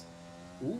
Again, small correction there through 8. The car was trying to get away, but Vallu holding it by the scruff of the neck, not allowing it to do so. Into turn 10, onto the main straight, revving out the gears there. I'm not sure if that's the glitch or what, but that's going to be the glitch. Never mind about that. It just suddenly has arrived on us, unfortunately. But then in towards turn 13, we go braking on the curb, interestingly enough. That's brave from Vallu, but gets away with it very easily. A little bit of a correction on the exit of 14 again. Into 15, using a lot of the road on the entry there again. Something that I've been noticing about Vallu, using a lot more of these entry curbs than some of the other drivers. Moment there through 16, but held again. 17 looks tidy. 18, the final challenge for the Finn on this lap, and across the line it is only a 1:42.232. Puts him ahead of Simons, but only Justin Bitto goes fastest and onto provisional pole for the time being. Yep, by less than 0.02 of a second. Dougie Falcons is on a lap. He's going to be one who'll be looking to be in that range. He's from purple at the end of Sector 1. Something interesting I actually noticed with Vallu is he was running really high gears, but every time he had picked a gear, he'd never then, he wouldn't run it to, let's say, 10,000 RPM and short shift. He'd make sure he'd run it all the way to the max of that rev range once he had decided on that gear. So quite interesting to see, and couldn't quite see with Dougie Falcons if he was doing the same thing. Something else I noticed with Vallu coming out of turn 2, he was in 4th gear from the apex as Dougie goes purple again in Sector 2. And Dougie has an opportunity here to at least take first blood in the third stage of qualifying. Both Bitto and Vallu on 42.2s. We've seen Dougie do a 41.8. So it is definitely possible here for the British driver to go to the top of the order. As AJ comes across the line and goes into 5th. That was committed through turn 17 there from Dougie. Big cut through 18, much more than most of the other drivers, and it's only 3rd. A 1:42.335 puts him behind both the Vallu and Bittu, not ahead. Yeah, something I just want to bring up as well is I think the likes of Bitto, Vallu, and Dougie Falcons, they're on their tyres that they use in Q1 or Q2. They're saving that fresh set of intermediates for their final run. So I think that's why there are a few tenths of what they were able to do in the second stint of qualifying. A2 UK has invalidated this attempt, but he might well consider himself to be in the conversation for pole position as well, depending on what sort of rabbits Vallu and Dougie Falcons can pull out of their respective hats. But A2, after invalidating, straight back into the pit. So hopefully for him, he's got another fresh set of inters to go on to before the end of this qualifying session. So it is Bitto from Vallu, and then Dougie Falcons in 3rd, Iceman managing 4th, Oma B 5th, Luppy 6th, Simon 7th, AJ 8th, and then Maverick and A2 UK both yet to settle lap time. Yeah, and I'm pretty sure A2 will have a fresh set available to him, but he's going to have to do that final lap without a banker to provide him some security. The same really goes for AJ, because sure, while he's got a banker lap time in, it doesn't matter because he's at the back of the field. So it will be interesting to see how the two Alfa Romeos approach their final laps, whether they'll, pedal to the metal and run the risk of an invalidation or crashing, whether they'll take it a little bit safer to put in a solid but not too fast lap time. I mean, the thing is, you can make a good race happen from towards the bottom end of the top 10 as well, especially when you have all been qualifying on intermediate tires, so you don't have to worry about using a qualifying set of tires for the start of the race. You don't have any of the issues that you have if you start 8th, 9th, 10th in a dry race with your compromised strategy. So it doesn't feel so bad to be starting back there, and you can just look to safe it here in this final part of qualifying, and you don't run too much of a risk, really. No. And again, you know, when we do get into the race, conditions will be drying. The question goes out, are drivers on those wet or dry setups? I presume most people will be on drier setups as Bitto goes quicker, and he puts in a 41.9, and that's on 3-lap old intermediate tires. So he's going to be coming into the pits at the end of the lap and then straight back out for a final run. And back into the 41s we go then, and it is Bitto taking us there, the first driver to do so in this final stage of qualifying. So that is good news for the new boy. And Maverick then out there on a flying lap as well in the second of the Alpha Tauris. And heading through turn 2, using a lot of the road on the entry to 3. Completely opposite idea to what we saw Dougie Falcons doing earlier on in qualifying. Into 4, nicely done in the braking zone there. This is all looking okay for Maverick thus far. Yeah. And for Maverick, he will be wanting to get into those 42s. Pretty close at the moment from Iceman down to Luppy, 3/10 separating those 3. And they'll probably get a little bit closer as well once they put in new lap time. So down into turn 8 we go, 4th gear. Another key bit here, as you see Maverick doing, is when you get on the power, making sure that steering wheel is as straight as possible. And then once you've got the power, and once you've picked up some speed and you're no longer wheel spinning, then you turn the car and you pull it back over to the left for turn 10. As we'll now see what that delta time, or what the sector 2 time is like, 1:11.7. And I'll be honest with you, Jacob, I have no idea if that's quick or not. No, I'm afraid nor do I either, but we'll find out in not too much time, as Maverick is into the final sector of this qualifying lap. So once he comes across the line, we'll get a much clearer indication of whether it's any good or not.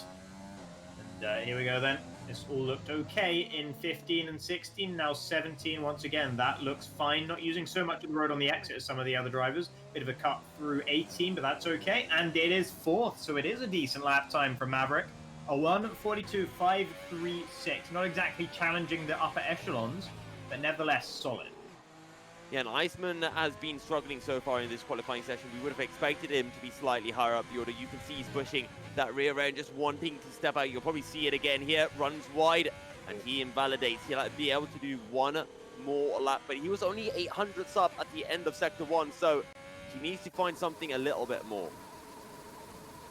Omabi is on an outlap and has the rev glitch, so I might petition our producer to maybe let us look at a different driver for the time being there. Here we go, A2 UK, who is on a flying lap in the Alfa Romeo, heading through, what is that? That's turn 4 there, and into turn 5 we go off board with the Alfa Romeo driver, not running too wide on the exit, so that's not going to spin up the rears too badly.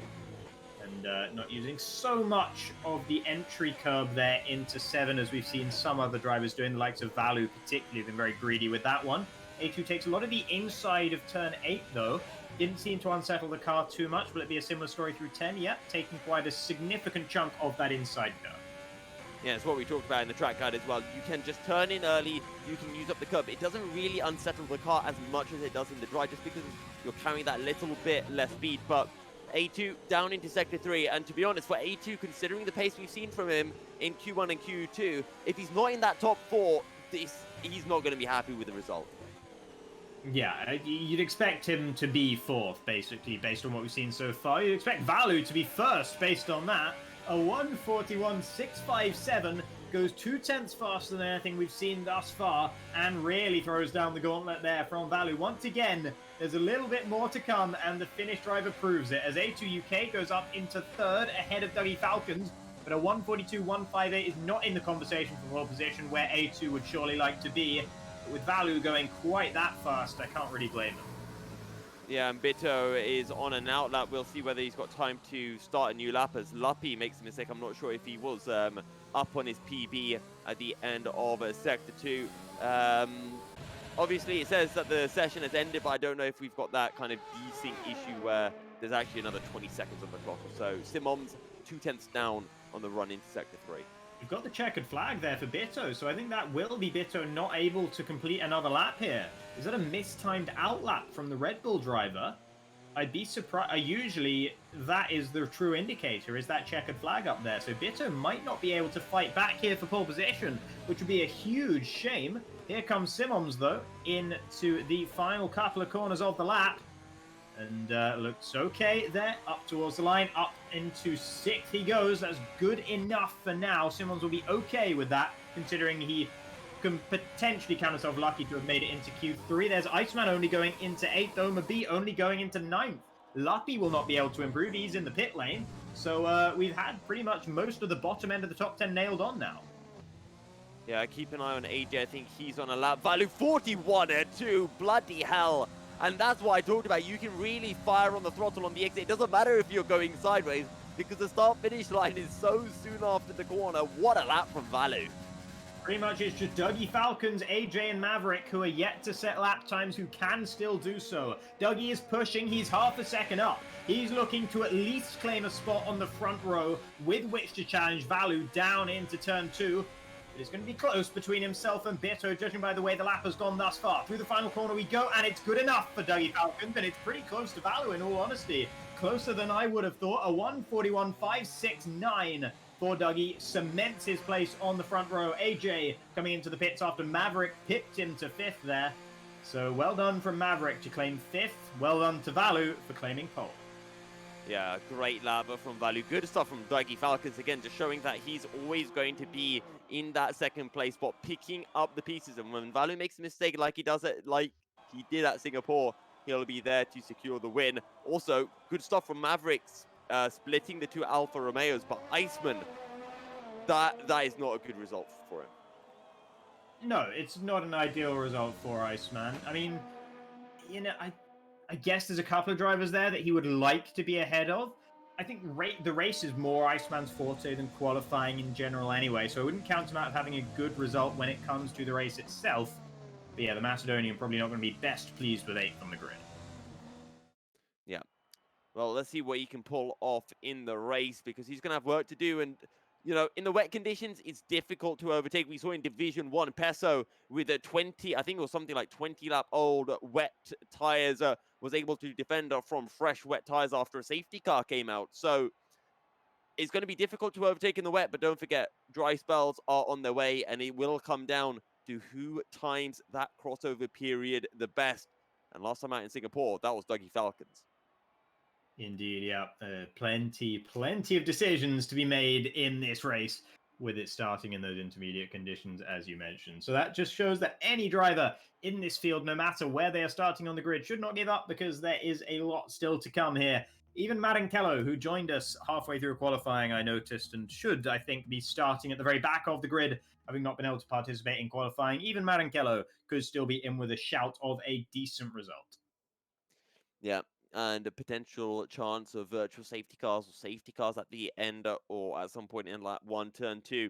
We already talked about how much the corner tightens on the run towards 3, and it is not uncommon to see incidents, and the wet conditions may make that even worse. Again, keep an eye for that crossover point. Something else to bring up, we talked about the setup and how the ride height of the setups in the wet is very similar to that in the dry. The big difference, though, is your wings, because you usually run 411, at least in the full wet conditions. And I think in the dry, you probably run something like 47. So I'm interested to see whether drivers have opted for higher rear wings or lower rear wings. And I'm just getting a note here, actually, that we are going to have a lobby restart here. I'm not sure the drivers are necessarily aware of it right now. For some reason, there is going to be a lobby restart. Not exactly sure why. There are 2 JBs in the race, so I don't know if that has something to do with it there. That's rather confusing, but yeah, I think we will be restarting this one. Yeah, I think, yeah, we will be given the notification, and once a couple of people see that, one person will drop out, and then the rest will slowly start to see that as well. Oh, okay. So yeah, so just an issue with someone getting in the lobby. As you mentioned, there are two uh, JBs, and someone managed to sneak their way in who wasn't supposed to be in.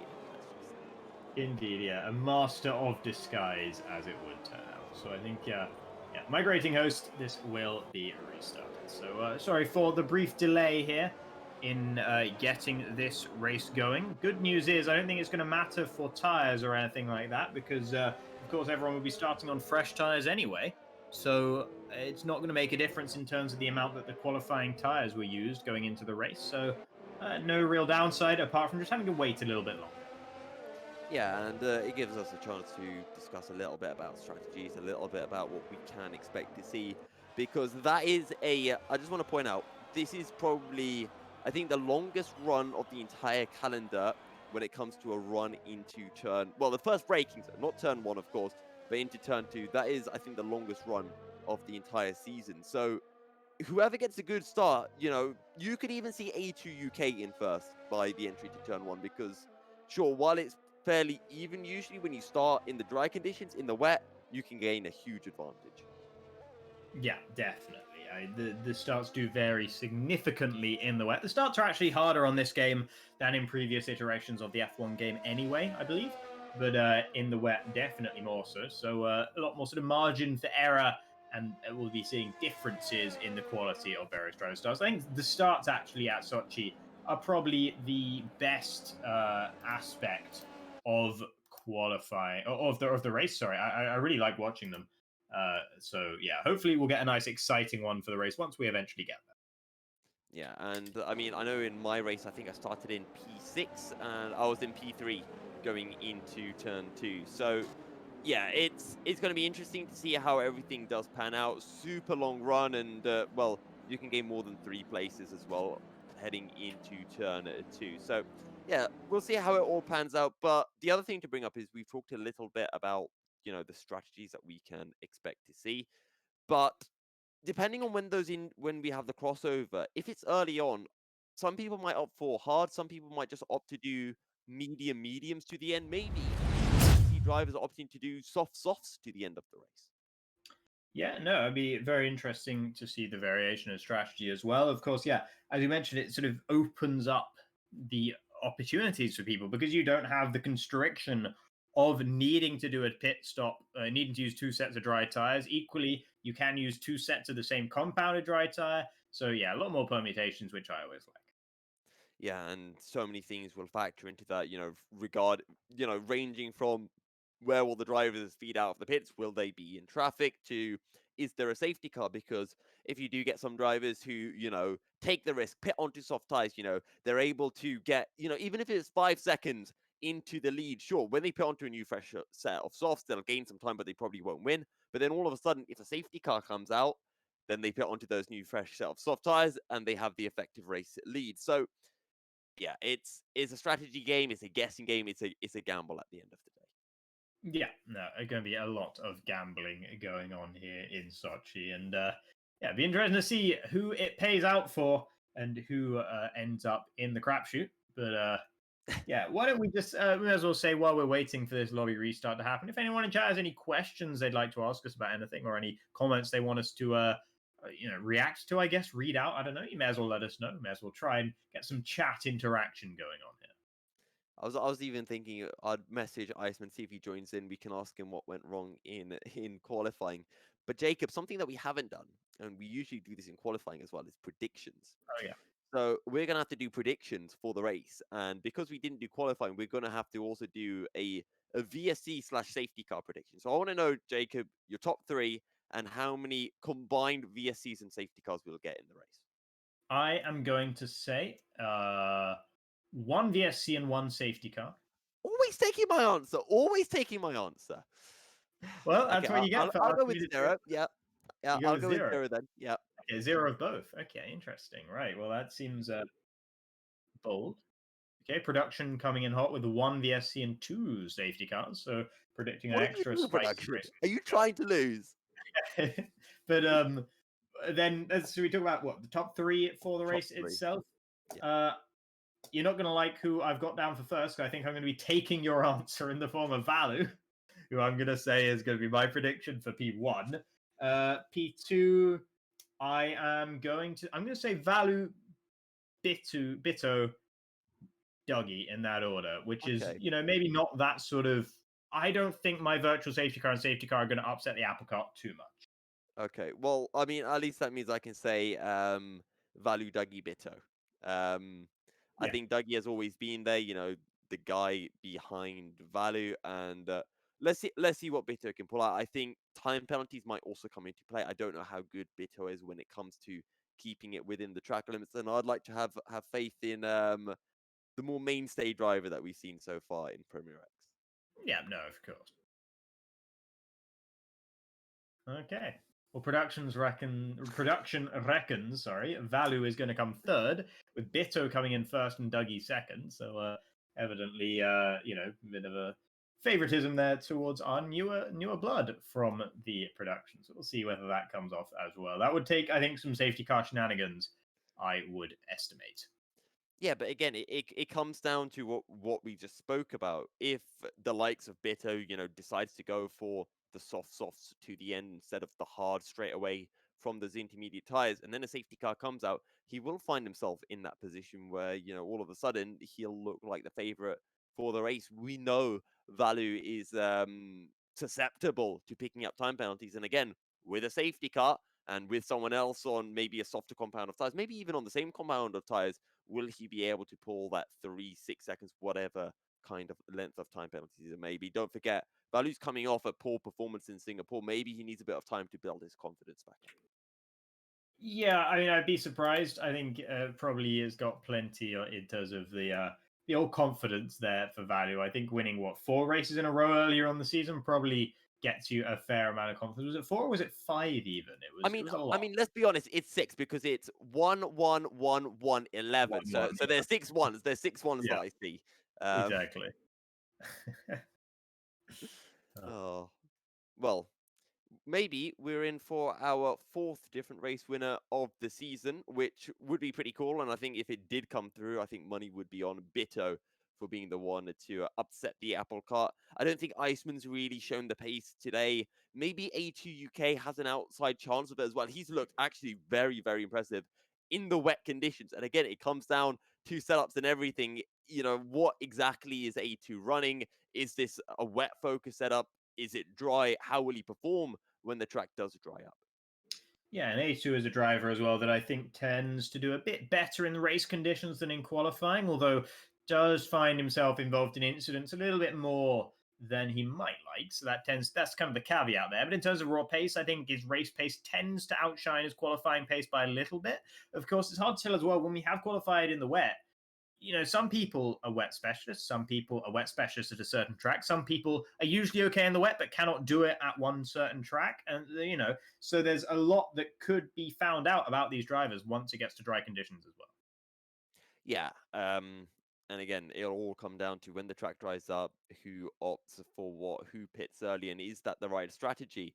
We talked about how the harder tire compounds usually perform better in that transition period when you're going from either dries to wets or wets to dry. So that might be a bit of an incentive for drivers to try to go into the hards and take them to the end rather than trying to go soft just because they'll lose a bit of time in that crossover period. And of course, the drivers would have been keeping an eye on the weather forecasts, and probably some of the drivers, you can call them tryhards, whatever, but they might have put in that practice time. They would have tested out some of these strategies to see, what is quicker. And while it might only be a second, 2 seconds, it is still time. The other thing to remember is not everything that you practice always applies to the race because there's traffic. You'll get that one driver who'll refuse to let you pass, who'll battle you for 8, 9, 10 laps and completely throw your strategy down the gutter. But that's racing, and that's why we love it.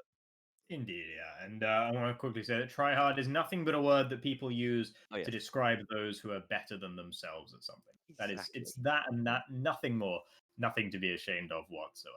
If someone has been trying terribly hard and they win a race on it, then great news for them. Fantastic. It all paid off. Try hard was a term coined by someone who did not have the strength or the willpower to try. And decided, well, I lost. I need to find a way of, blaming something else. You try hard. It's just a game. What are you doing? Yeah, it was someone. It was actually Jacob. Interesting fact: the person who coined the term "try hard" is actually that guy from the clown face meme. No, no, it's the one with the smiley face, but he's like crying behind it. He's got like a smiling face mask. Oh, sure. Yeah, Yeah. it was him. Yeah, you're right. That is exactly the energy that using try hard as an insult, that gives out that exact energy. And Yeah. it's always easy to see. And I'm hearing, by the way, some crowd noises in Oh, my ears. So I think we it is. might be about to get into the lobby here in a moment's time. Wow, technology has really advanced far. We can actually hear the cheers of Twitch chat in our ears. Although why I'm not hearing some swearing and some random BM, I do not know at this point. Yeah, I don't think I ever want to be hearing Twitch chat in my ears. To be honest, seeing it written down is usually enough for me. Although our chat's usually not so bad as some can be. But yeah, I'm very much looking forward to this race. And then thinking about the back of the grid as well, we may as well. Marinkello, Racebug, two drivers starting at the very back who probably don't deserve to be there. Racebug had those wheel issues, probably won't have those wheel issues now there's been a lobby reset. So the Portuguese driver may well be looking to put on a bit of a spurt of pace once we get into the race itself. And Marinkello, not being able to participate in qualifying, tends to be one of the sort of almost upper midfield drivers, you'd have to say, when they're able to get going properly. So we might well see a couple of people charging up from the back of the field. Yeah. And I mean, we know Marinkello is quick. He got that fifth in Singapore. He picked up the sixth in France as well. So he has shown pace. And don't forget, France was a wet race. So was Singapore. So if anything, his pace has been particularly evident when we've had wet races. And it was, the dry race in Hungary where he was only able to finish P16. So let's see what he can do when the track does dry up and whether he can carry that wet weather pace over into the dry. And of course Racebug as well, a driver that we know can get those top 10 finishes. Hopefully we hope that his wheel is working and he will be able to deliver the high quality racing that we have seen of him so far this season. Yeah, last three results for Racebug, 10th, 9th, and 7th. So definitely, we want to be continuing the trend of finishing in the top 10. Of course, not quite so important in Formula X racing as it is in normal F1 racing leagues, because you get points no matter where you finish in Formula X, and rewards someone who came 11th over someone who came 14th, for instance. And here we go then, on the outlap for the Russian Grand Prix, round 8 of Season 2 of Premier X. Yep, here we go indeed, Jacob. And we both put our money, well, we both put our pride on for Vallu. Our production went for Vallu third because, well, let's just say, guys, there's a reason our production's not the analyst on the show. I'm going to look like a right idiot, aren't I, when Vallu doesn't win now? Well, we'll see. I mean, I'm sure that production will be able to make the point come across that Vallu didn't win if that indeed doesn't happen. But, I can just see Doku, our social media manager. He's listening right now. He's rubbing his hands in glee. He's got you know the bit where it's got directed by RB Weiss or whatever with the music playing in the background. It'll just be me saying me trash talking our producer, you saying at the end, and Bito wins the Russian Grand Prix, and then I'll just cut that. Well, we will see about that one. But I would usually at this point on a outlap or a formation lap, I should say, before a race, start talking about the tire choices for the drivers. There's not much to say. They're all on intermediate tires. So should we ask production for a prediction of how many drivers he thinks will want the dry tires? Well, I don't think we'd get a very sensible answer. So I think we probably oughtn't. But yeah, it looks like everyone's still in the same order. It's interesting actually as well. Another driver who potentially is positioned a bit lower on the grid than where we might expect, Luppy, after showing some really strong pace in Q2 in particular, fell back down again towards the bottom end of that top 10 in Q3 as he had been in Q1. So I wonder where the sort of true performance of Luppy is relative to the other drivers. I mean, again, I was praising him in Q2. It looked like he had the pace, but again, Luppy dropping down the order. And Luppy's one of the drivers I was expecting a lot more of this season, and it just seems like he hasn't been able to to really deliver. I think he's been a little bit slower than Iceman, which is probably what could have been expected. But I think the key thing is he's been less consistent than Iceman, and Iceman's been able to pick up those big point hauls when, you know, the chances have fallen his way. But Jacob, drivers are starting to line up on the grid. The grid at the very beginning of the main straight here, or not exactly a straight, but the main flat-out section in Sochi, with a big rundown to turn 2 upcoming. Marinkello, who is in a Mercedes for this race, is going to be the final driver on the grid, just exiting the final corner out. There he is. And will line up in 17th and last, having not participated in qualifying, and has a big mountain to climb in this race. Vallu does not have a mountain to climb, but nevertheless, it will be a challenge to win this one from pole position. Can Vallu do it or not? As the lights go out and we migrate host, that is not a good sign. And Iceman is underway. Iceman takes the lead in the Haas. And I think this is probably going to be a remake, though we can't say for certain, as now we are off the line with the rest of the drivers. That is Dougie Falcons getting a great start and already getting past Vallu. And Bitto is looking to try and get involved in that as well. Vallu's actually being swamped right now. It is Iceman leading after that full start. And there's a big contact there. Yeah, it's a restart. It's a restart, and some drivers decided to have some fun. Restart. You never know. You never know. How is that only a VSC? How is that only a VSC? Come on. Another restart then for us. Unfortunately, not sure what exactly went wrong there. But we will be restarting. And, you know, you always have to treat it seriously. You know, when we saw a huge full start for Vallu in Hungary, and I said this is going to be a restart, and then it wasn't. So, yeah, I've learned from that one now. I will treat it seriously until I see AJ do something like that. AJ just fluid for everyone. Can we give bonus points to AJ? Just for, like, making the stream a bit more entertaining, you know, giving us some quite literal action, some physical violence out on circuit. But no, great to see that the drivers are having a little laugh. And it's also, don't forget, it's a good thing that AJ did that, because some drivers, they might have seen like someone disconnect and they're like, oh, maybe it's just one person disconnecting. When you see AJ do that, you know, oh, it's probably a restart because AJ is killing everyone. Either that or they'll just think it's Ulash 2.0 from China. Yeah, to be fair, yeah, that was a very, very similar sort of thing. And we saw a couple of big moves into turn 1 in Monza as well, I seem to remember. Turbo Tortoise and Elon Tusk both having some big issues there. So, you know, it's not that out of keeping, to be honest, but I think this one was something a little bit special from AJ. Yeah, Monza turn 1 where we see the craziest incidents. But just to clarify for everyone, there have been some issues with the lobby. There's nothing that we can do at all. It's all Codemasters. Thank you. So sadly, we're restarting the lobby to prevent any issues, because otherwise we get desyncing issues, etc., etc., etc. So we do apologize for the delay, but it is all to ensure and to uphold racing integrity. Yeah, no, I mean, there's no point racing with a desynchronized lobby. It's just going to be an absolute nightmare for the drivers. And we've restarted once. We can do it again. Hopefully, we'll be able to get underway a little bit quicker this time around and able to bring you the action you guys deserve. I'm not going to lie, Jacob. In my wardrobe, I've got Scrabble. If we've got to pull out the third restart, I think it's time to pull out the board games. I mean, board games, maybe. I mean, I don't know. Does our producer have a GeoGuessr account? Can we play a game of GeoGuessr? That's always fun. GeoGuessr is great, you know. Work out. I can't remember who did it, but I think it was Ferrari. They posted a video which was a lap of a car going around. It wasn't a video; it was an audio bite, and you had to work out what track it was from the engine sounds and the downshifts, and that was quite fun. I like to say I worked it out, but I didn't.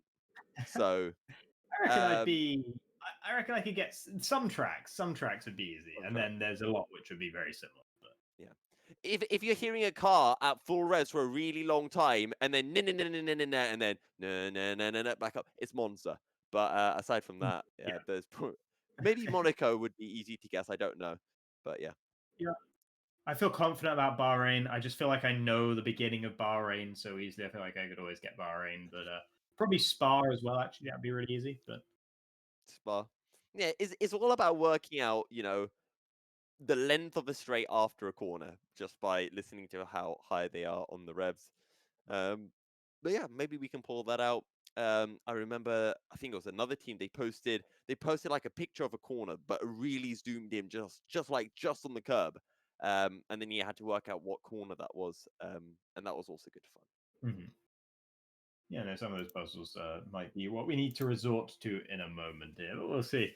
I'm not sure we can, unfortunately, either, because production is probably desperately trying to get back into the lobby that's going to be remade as well. So probably needs all Jacob, hands on deck. do you have one of these on hand? Controller, yeah. Yeah. I mean, we can always just pull out a 1v1. We could. We could. I don't think we'll have enough time for a No, we 1v1. won't. I We hope won't. we won't have enough time for a 1v1. But I mean, no, but we take a 1v1 much more physically, because mhm. what we're going to do in this 1v1 is not going to be about who wins. It's about who can kill the other person. Okay. We take each other on. We literally crash into each other until we kill someone on circuit. Okay. Well, that levels the playing field a bit. I guess you don't want to take me on an actual race. That makes sense. I don't blame you. Oh, it's like that, is it? Well, I've got actually, to no, it's not even remotely like that. I'm definitely slower than you are. So, yeah, no, Okay. But all I bravado. cannot race to save my life on a controller. So Oh, I'm okay. quicker on a keyboard than I am on a controller. So there's that. Okay. Well, yeah, I've always used a controller. I've never had a wheel. So, maybe I've got some unlocked esports pace. If I just had a wheel, that I'd be able to, be the fastest driver. But who knows? When I upgrade to a Fanatic, which is never going to happen, you can have my G29 if you want. Thank you. Well, as long as it's never going to happen, I guess that's a great promise to make. But I mean, thanks. I think. But yeah, no, thank you. I guess. Oh. Then you can All join that me does, racing in Division 1, right? We can make our own team. We'll join Division 1 as drivers. We'll have our own commentator team. We'll dominate. It'll be wonderful. Okay. Yeah, sure. But when it never happens, of course.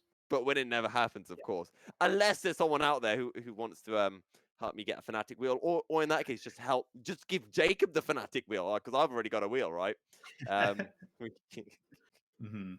Yeah, I mean, I guess the thing is, if you're promising me that when you get a new wheel, which will never happen, that you'll give me your other wheel, all that does is prevent me from getting a wheel of my own, because I know there might be one waiting for me somewhere down the line, but it But never it's never happens. going to happen. So I just never end up with a wheel. So actually what it does is it locks me out of getting a wheel rather than anything. Yes. But...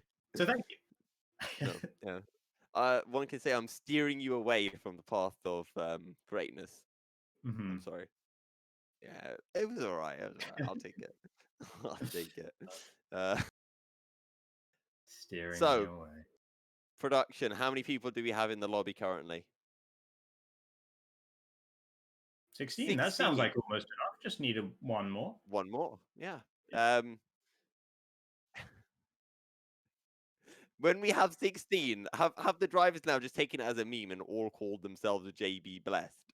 Oh, that would be just so unblessed for us commentators. If everyone called themselves the same name, it would be just the reverse. It would be beautiful irony, to be fair. But... To be honest, in Division 1, myself and Walter, my teammate Walter, we've considered switching names from time to time, just to see what would happen. Obviously, then when Walter, because he's quicker than me, he'd beat me in a race, I would then just say it was me anyway. Having my name. But no, the commentators, don't tell anyone this, guys. Secret between us, right? Because I know Jake and Maverick. Wait, Jake's listening. Jake, turn off your headset for a bit. This is secret, right? For the next race in Japan, I think myself and Walter, we're going to be having our names written in Japanese symbols. And I don't know if other people are doing it. So the commentators, Mr. Jake and Maverick, are going to be having a very, very fun time. Right. Almost as fun as when we had Walter's Mank and all that sort of thing in the last race. Oh, God, yeah. Thank you, Chegwin, for Yousuf that one. Belgium Milky's Belgian, and Walter's Mank. Jake, I told you not to listen. Don't blame me for this. I told you not to listen. That's the equivalent of you listening when I'm giving spoilers about a show. That's your own fault. Well, I mean, I'm not sure that's exactly what Jake is concerned about, but maybe I'm not sure it's spoiling it that's the issue here. I think it might be the impending difficulty in working out which of you is which, but nevertheless. Either way. Right, so I heard some crowd noises, not Twitch chat, but I heard some noises, which again now. is a good thing. We've also been notified as well that if there's another restart, the race will be rescheduled to a different date. As Jacob, it sounded like you were just getting some info. It's just like, secret agent. What's that? Yeah, no, I was just pretending like something really important was happening there. Hold on, I'm getting a. Yep, no, the race still hasn't started. No, what a shame. Milky's bad. Oh, thank you, Reed. I'm glad you think that. Yeah, that was the message of my ear. Milky's bad. Quite simple, You know what isn't bad? The fact that we're back on the track. Hey. Ooh. Beto is not in the lobby, as production has notified of us there. That should be in third position. I think Beto qualified him, but Beto not being in the lobby, somewhat of an issue. Maybe Beto simply didn't have the time to be able to hang around for this long and start in this restart, but that is a shame regardless. Apparently Beto could not continue this race at a late time, so unfortunately Beto will not be participating in the race itself, which is a big shame. It is a bit of a shame, but I'm sorry, that one was just staring at me. But you know what that does mean, Jacob, which is a good thing? What's that? Our producer's prediction has gone down the drain. That's true, but so have ours, to be fair. Yeah, so now it's just a question. Like, we've both put Vallu to win. The question is, does Dougie Falcons finish second or does he finish third? I mean, I'm gonna have to say finishes second now. I don't think there's anything else I can say about that, but I'm gonna say. So Dougie A2 Vallu is our producer's new prediction. Jacob, do you want to go before me or shall I go before you? I will say Vallu, Dougie, and then Maverick. Vallu, Dougie, Maverick. You think Maverick's gonna be A2? Okay, you know what? Vallu, Dougie, AJ. Okay. I mean, I believe it. I think AJ's been on form recently, and so has A2. I don't think it'll be Maverick. I think it'll be one of the Alfa Romeos. I'm gonna go with AJ.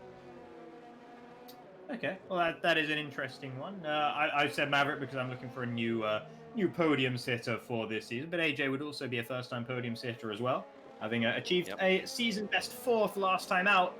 He could go one better and get third if Milky's prediction will be correct. We'll have to wait and see on that one. As now the drivers are lining up on the grid for the third time here in Premier X for the Russian Grand Prix, and hopefully we will be able to get underway this time. Yeah, hopefully we will be able to. We were able to get underway last time, but we did have to cut it slightly short. So A2 now starting third. Remember what I said about being able to get good starts. The longest run into turn one of any track on the calendar. Big opportunities for any of those top four, maybe even top five, to be in the lead at the end of the lap. Racebug binned it into turn 16 just to give us a little bit of extra time to wait. But here he is then on to 15th place on the grid. Marin Keller will be starting from 16th and last.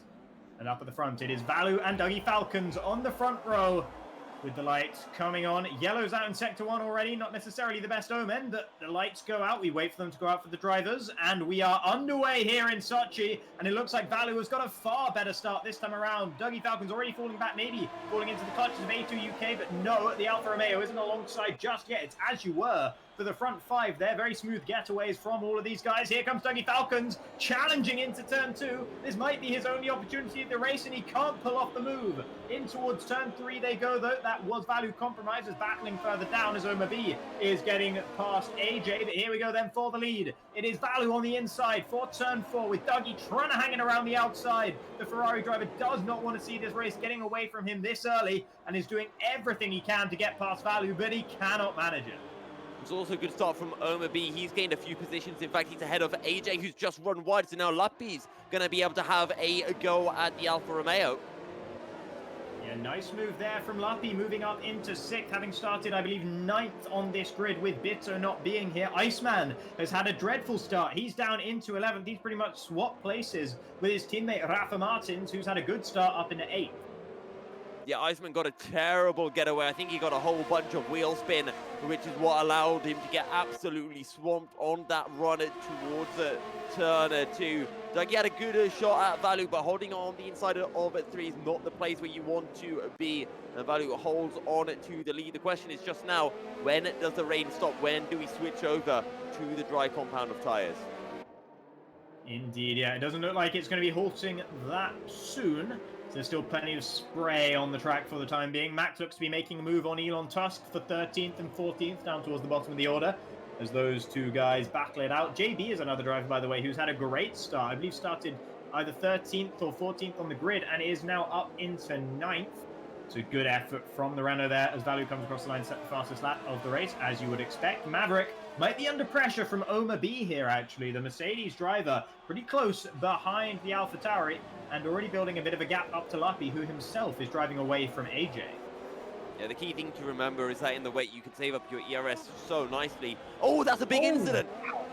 That was a Haas on its side for a second. That was a Iceman with, with Maranello.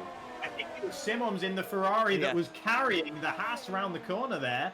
And that is not the first incident Simons has been involved with this season. And that was a very dramatic one indeed. Iceman down to the back of the order, seemingly no damage. Of course, the suspension damage won't come through with that kind of incident. So Iceman lives to fight another day. But that was very, very dramatic indeed. Simons might well have front wing damage as well. Has water all over his rear end at the moment. Yeah, and I think judging from how the incident happened, Iceman turned across Simons. Whether it was Iceman's right to turn across Simons is a different issue, but he must have turned across and then Simons' front wing just got underneath the Haas driver. There doesn't seem to be any damage on Simons' car, which is the surprising thing, but he's got water hot on his heels as we're looking at Maverick right now within half a second of A2 UK. Indeed, yeah, and Maverick now getting closer to A2 UK, as you mentioned, after having fallen away a little bit at the very beginning. Vallu starting to build the gap up to Dougie Falcons as well. Those two trying to drop A2 Maverick and Omar B, who are very, very close together right now on circuit. Rafa Martins and JB are sticking with AJ as well, and Luppy is looking to re-involve himself in the battle for third here, as he gets within that 1 second margin of Omar B in fifth. Yep. And AJ 2.3 seconds behind Luppy. He's been dropped, so he's not having as good of a start to the race as I would have hoped. Rafa Martins and JB doing all right, and they're going to be looking to get past AJ as quickly as possible. Iceman now 8/10 behind a Racebug at the back of the field, but it looks like he's closing in, so hopefully no damage on that Haas. Yeah, it doesn't look like it because, yeah, as you mentioned, closing in pretty significantly onto the rear end of this train, which is being driven by Simons right now. There you see Maranello and Racebug getting a bit racy in towards turn 4 there. Nothing doing quite yet. Maybe now, though, Racebug will be able to drive clean past Maranello on the exit. Iceman looking to get opportunistic with a dive up the inside as well. Backs out of it. Doesn't want to be involved in his second major incident of the day, but is still going side by side with Maranello, who struggles and doesn't give Iceman the time of day on the apex of the corner there. That's all fair, and Maranello holds on to 15th for now. Iceman with the switchback makes sure it's not for any longer than that, though. And up into 15th goes the Macedonian on a long recovery drive ahead. Great stuff from Iceman to find a way through using that move from Racebug to get his nose alongside. Then he just throws off race of Maranello as water round the outside of Simons pulls the mood production. You can add 1 to your tally of the number of times I've said round the outside now. Indeed, yeah. Walter making the move, dispatching the Ferrari driver. That was Omar B having a go at Maverick into the final corner there. These guys are all sort of seemingly all faster than A2 UK, or just about here. He is driving this train, but Omar seems to be the fastest one of them all right now. Didn't quite live up to his standards in qualifying, perhaps, but in the race, he's looking very, very solid right now, and thought about a move into the penultimate corner on Maverick, which is not a go at Elon for P13 right now. We can see it happening here, Jacob. Yeah, and there's going to be 3 wide perhaps as we go down towards turn 1, with Iceman looking to get involved as well, but he backs out of it. Racebug getting past Elon. Iceman, that is not where the track goes at all, my good man, and he will pick up the time penalty and then let everyone back through in the hopes that he'll get that time penalty removed, but it's a 5-second penalty, so he's probably going to have to serve that in the pit lane anyway, and Iceman just completely caught out in the braking zone there.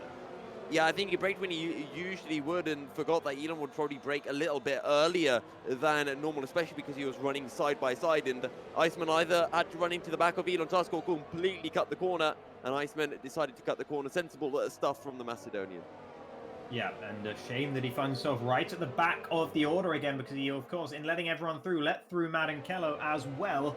So Iceman back down into 16th, and now with a 5-second time penalty. It went wrong in Singapore. It looks like it's going wrong here today as well. Max and Racebug are battling further up, and they had a bit of a battle earlier on to try and be the driver who didn't get knocked out of Q1. In the end, it was Racebug that lost that particular battle, but now with force feedback, Racebug is having a go at Max, but Max holds on to the position, slithering up the inside at the last second. There goes Elon Tusk, giving Racebug something to think about on the apex. Further behind, that's Marinkello and Iceman going side by side as well. Marinkello holds it there, though. Oh, big tank slapper for Elon Tusk, who goes wide on the exit of 15 into 16. Now we go, and he's trying to hold on to the positions, but he cannot do it as Marinkello goes swooping past.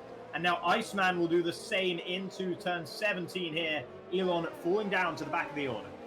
Yeah, and Iceman's just stuck in between the McLaren and the Mercedes, nowhere to go but back out, otherwise his front wing would have undoubtedly have taken some damage. But Iceman, he gained a position, he can now try to find a way through on Marinkello, and if that 5-second penalty doesn't get served in the pit lane, I think he will get that removed. It surely has to get removed because he had to take avoiding action there and he let everyone through, so, you know, didn't gain an advantage. Indeed, yeah, so I would expect to see that removed then.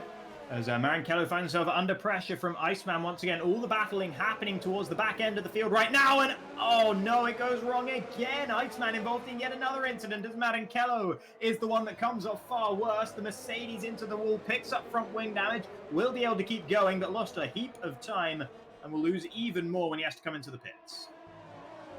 Yeah, and well, this is just getting absolutely crazy. Iceman will be hoping that rain stops sometime soon so he can get that wing repaired. And I looked at the standings for like half a second, and then all of a sudden I saw Marinkello sideways. So I'm not too sure what exactly happened. I can see wing damage on the Renault of Max, but who says that you don't see battling in the rain? With all this battling going on behind, Simons is managing to hold on to P11 despite the front wing damage, but might be demoted now into 12th as Racebug takes the inside line for turn 13 and makes the move stick. And Racebug, from the second last position on the grid, is now up into 11th, looking to chase down Walter, but all this battling and Simons' front wing damage has left them 9.5 seconds behind the rest of the field. Here is Iceman still battling hammer and tongs with these guys right now as he gets past Max and then gets past Simons as well before diving into the pits and making it a moot point. Racebug also in the pits ahead of him. Surely it's not time for dry tires yet. There's still quite a lot of spray on the track. So much spray. It's way too early for dries. I think that's a mistake from Iceman and Racebug. They should have just braved it out. Sure, even if they lose 10 seconds before it dries up, I think that would have been the smarter thing to do. And riding on board with Max, you can see there's a bit of a dry line, but that is just too much spray coming up. I think that is a terrible, terrible decision from Iceman and Racebug to put on the slicks. Just look at that spray that you can see from Elon Tusk. This is not smart. Yeah, I mean, Iceman might have front wing damage to change. Marinkello certainly did, as he came in from the very back of the field. Not sure about Racebug. I wouldn't have thought that he had front wing damage himself, but there was quite a lot of battling going on, so it wouldn't be the most surprising thing at the world. But at the very front of the order, Vallu is currently leading Dougie Falcons by a margin of 1.3 seconds, not gapping the Ferrari driver by as much as maybe we would expect under usual circumstances. So Dougie just about keeping himself in this one for the time being. ATUK a further 4.2 seconds behind, still driving that train of Maverick, Oma B, and Luppy, who now has a 3-second time penalty to his name. AJ not able to quite live with the pace of his teammate, a further 2 seconds off the back of that train. And Rafa Martins on a bit of an island in 8th. Yeah, and I'm just keeping an eye on the gap between Racebug and Simons. He's lost about half a second in about 10 seconds of me looking. There's been now another half a second gone. So the mediums has not worked out. You can still see spray coming off. Maybe at the end of this lap, you can see the drivers pitting for the slick tires because you can see that the rain is no longer coming down and the spray starting to get lesser and lesser as Water and JB have dived on into the pit. So they clearly think it is time for slicks. I still think it's 1 lap too early. Yeah, AJ, Rafa Martins, JB all into the pits. Max following them in as well, so the Renaults are going to be double stacking. So Max must be pretty certain about this being the lap to come in, otherwise he would not risk having the delay in the pit stop. Admittedly, there was a big gap between them on circuit, so Max might well get normal service here from... No, he's not going to quite actually get it. He did have front wing damage, though, so he will need to change that front wing, so that might explain why he wanted to come in maybe a lap early. Yeah, hard tires going on, and we wondered whether we'd see the hard tires or the medium tires going on, or maybe even the soft. And it seems that the hard tire is the option for Max. Let's see where he comes out relative to the likes of Racebug and Ice. Indeed, yeah. And Simons rejoining the session. Didn't notice that Simons had fallen out of the session, but nevertheless circulating in 10th at the moment on those intermediate tires still. Currently actually behind AJ, who is on those mediums. The field spread has actually been really astronomical in this race thus far. Walter 11 seconds behind Luppy, and Elon Tusk 14 seconds behind Walter. So big gaps forming right now. As Maverick still very close behind A2 UK as the DRS is enabled on lap 7. Jacob, I just want to point out, Maverick's going to have to double stack behind Vallu. He's probably going to lose a position to Oma B and Luppy's actually just got past Oma B. Yeah, Luppy somehow getting past Oma B on their way into the pit lane there, so smart work from the Racing Point. Here is Elon Tusk, who's out there on intermediate tyres as well. The McLaren driver will almost certainly be heading back into the pits. And Simons really struggling down there in 11th, still on those inters as well. Where are these guys going to funnel out relative to the others who already came into this? Probably they're all going to be pretty much ahead of them, because there were pretty big gaps throughout the field between these guys and the rest of the runners. Yeah, and here we go then out of the pits. Maverick, indeed, as we said, drops behind Luppy. Oma B must have made a mistake, because he's 7 seconds further back, so I wonder if he just had a bit of a spinala in that final sector. Indeed, yeah, as out they come, and everyone has got rid of those intermediate tyres now. And Rafa Martins has managed to actually come out ahead of Oma B here, so Oma must have been dealing with some front wing damage or something like that, or got delayed heavily in the pits in some way, losing out to both AJ and Rafa Martins, falling well away from the battle that he was erstwhile a part of. Luppy also getting past Maverick with his delay in the pit stop, having to double stack with Vallu. Yeah, so Dougie now 2.4 seconds behind Vallu, A2 a further 6 seconds back, and then Luppy 2 seconds behind. But the thing that I'm wondering is, in the dry conditions here at Russia, you'd usually pit at about lap 12, lap 11, I think, from softs to go into mediums. So I'm curious as to whether these mediums can go to the end. I think everyone on the mediums will have to stop one more time, whereas the likes of Max on those hards will not. It'll be interesting to see whether those mediums can make it to the end. Sochi infamous for having very low tyre wear. But still, trying to stretch those mediums all the way to the end is a bit of a tall order here. So we will see, as Iceman once again providing the action close up behind Max, looking to get past, bottled up in 14th for the time being. Yeah, and Iceman right on the back of Max, of course, on those softer compound of tyres as well. Should be able to make quick work of the German driver. And then he's got 3 seconds up to Racebug. And here he goes then. Max will go defensive, and Iceman should just sweep past. Doesn't even need DRS, which apparently he didn't get, judging from his rear wing. Yeah, interesting that actually, but Iceman does make it past Max there and up into 13th. Although Max actually has something to say about it here on those hard tyres. I'm surprised the Renault could keep it in there, but not able to continue the battle any further. Meanwhile, further up the order, Oma B just got past Rafa Martins and up in a 7th. But AJ just set the fastest lap of this race, of course. Only a few drivers have been able to set a representative lap on these dry tyres, so I'd expect to see that going away from him.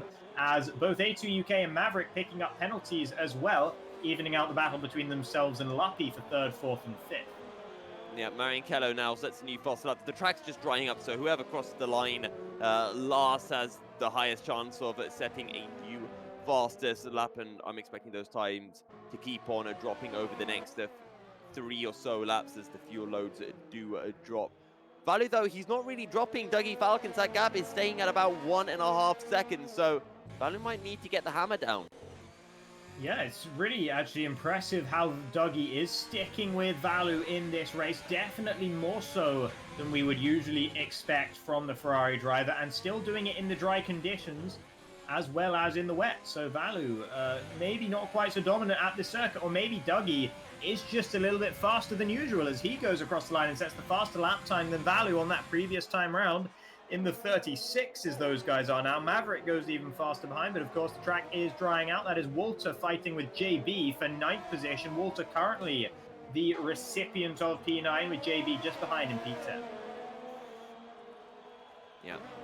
Walter doing a good job to move up position, 3 seconds behind Rafa Martin. And we talked about how Walter, he struggles in these he struggles in the wet conditions. And now that it's drying up, he's able to show exactly what his pace is.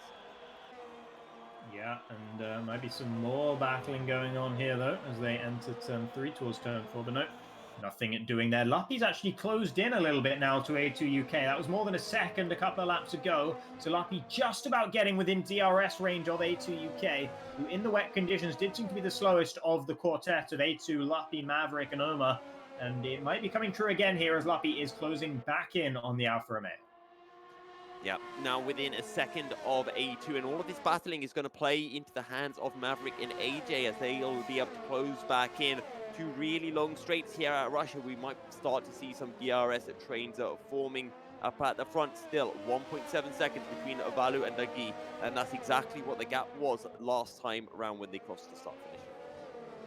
And JB sticking with Walter for the time being as well. About half a second between those two in the battle for 9th and 10th.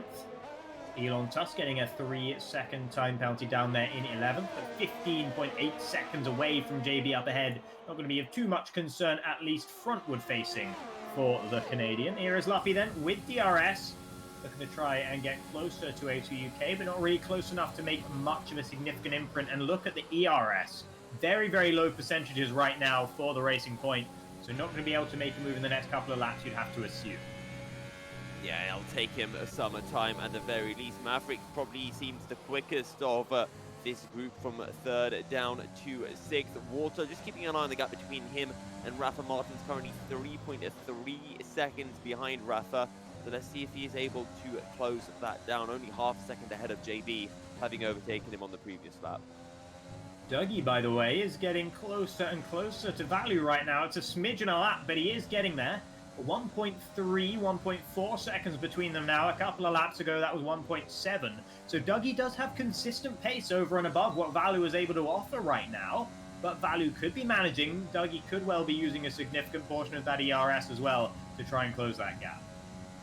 Yeah, and remember what you asked me previously in qualifying? Actually, I swear, in like the last second, all of a sudden, it got sunny. I swear it just brightened up over the course of 5 seconds significantly, but hey-ho. So something that you brought to our attention was corner cutting. And as I said, in the wet, difficult to corner cut here. You can keep it within the tracks, but in the dry, you have to be pushing, and we will see those time penalties start to fly in, and that's exactly what has happened. Now seeing 7 drivers with time penalties. Yeah, and if you're Dougie here as well, you've got to be thinking there's a distinct possibility that Vallu makes one of those mistakes, makes enough of those mistakes over the course of this race to join the likes of JB, who just picked up a 3-second time penalty of his own. And if that's the case, Dougie comfortably has the pace to stick within 3 seconds of Vallu to the end of this race, you would have to feel, unless something major happens in terms of one doing a pit stop and the other not, or something along those lines. So if Vallu does get that 3-second time penalty, which is a distinct possibility, Dougie could well be on to get his 2nd win in a row here. Yep, precisely so. Also, JB just made a mistake. He's now 2.1 seconds behind Walter, so I'm not quite sure what happened. Maybe he just had a bit of a moment with the rear end as here comes Simmons on Max. Got the DRS, will move to the inside, and job is done as easily as that. Max will put up a little bit of a fight, but Simmons is up to 214. Hard tires not paying dividends for Max quite yet. He will be hoping that they will return to form later on in this race. He is currently battling back there, but here is Maverick thinking about making a move on Lappy. Dives it up the inside, way too deep on the brakes, pushes the Racing Point out of road, but still keeping his nose in for the battle. Maverick around the outside, makes the move stick for now, but on the inside of 15 into 16 we go. They are still battling away here, tooth and nail as we enter the final couple of corners. Maverick has to settle back down in 5th. Lappy defending from the onslaught there from Maverick, which was a very, very big dive bomb into 13. Yeah, in my opinion, that's way too aggressive from Maverick. I can understand if you want to dive bomb, but you got to get the car stopped on the apex, and Maverick didn't. And now he's going to be having a DRS on Lappy. Yeah, he's going to be getting past this time around into turn 2. Nothing the Racing Point could do as Maverick retakes the racing line in the AlphaTauri before turn 2 and moves up into 4th.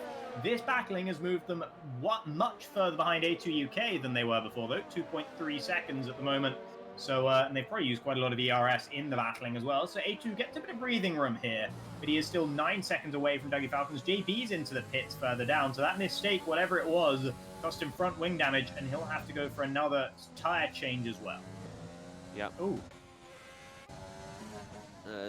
So let's see what Luppy can do as JB is into the pits for soft tires. So he thinks he can take those softs of 14 laps. He probably can, to be honest, but it's going to be a stretch to say the very least. So I wonder if JB maybe just picked up some wing damage. Yeah, he must have done. He must have just collided with the back of Walter or collided with the wall. Either way, picking up that wing damage heading into the pits. Racebug, Iceman, Elon Tusk, all very, very close on track right now. Elon and Racebug were battling, as Elon was actually trying to get back past Racebug, I believe. And here is Iceman, very, very close up to the rear end of that McLaren. Don't get too hungry looking at the Husky Chocolate there, as he wants to try and make the move into turn 10, and that's going to compromise him on the exit. If he does so, tries to stick it up the inside. Elon runs wide on the exit to accommodate him, but it is Elon that gets the DRS, and that could be critical. Actually, they've both got DRS, of course, because of Racebug ahead. They're going to be side by side into the braking zone of turn 13 here, but with the inside line, Iceman should have the move bought and paid for. Runs wide on the exit, but not so wide that he has to give the position back. And as a result, Iceman moves up into 11. Yeah, but the key thing now is that he's over a second behind Racebug. So when they go on to the start-finish straight, Elon Tusk will have a DRS and could look for a way back on the Macedonian and maybe look for P11. But that being said, he's now 9 tenths behind, so I think that's too far behind to have a challenge into T2. Indeed, yeah. So nicely done by Iceman on this occasion to keep getting back up the order. It's been a real roller coaster of a race thus far, but mainly the roller coaster has been going down rather than up. Maverick is getting closer again to the rear wing of A2 UK, now 1.8 seconds down from 2.3 about a lap ago. So about a half a second a lap faster is Maverick over A2 UK at this stage of the race. He'll feel good about that. But if he sees this gap going down quickly between himself and A2 UK, it'll give him the momentum when he gets there to try and sail one up the inside, maybe into turn 2.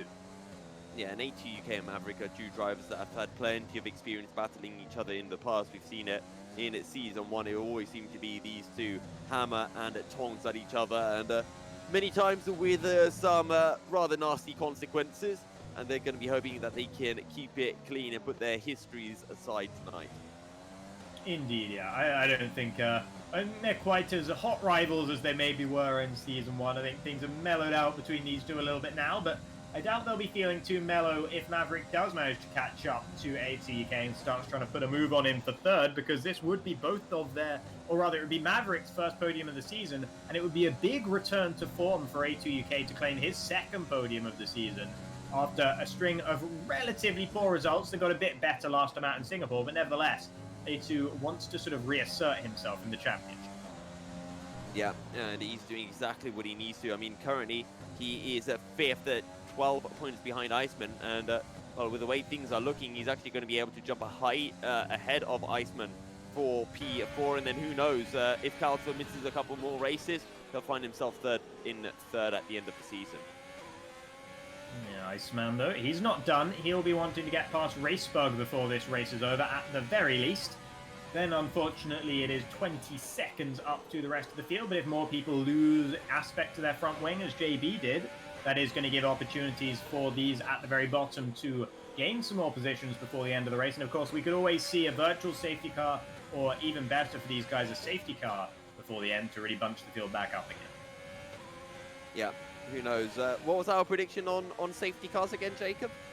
Mine was one each, and it's not looking... Well, we saw one in the full started race, so I'm taking that. That was my virtual safety car. And nothing you can do about it. I'm claiming that one. And hopefully we get a safety car before the end of this race to make my prediction come true. As Iceman is now in DRS range of Racebug for 10th here.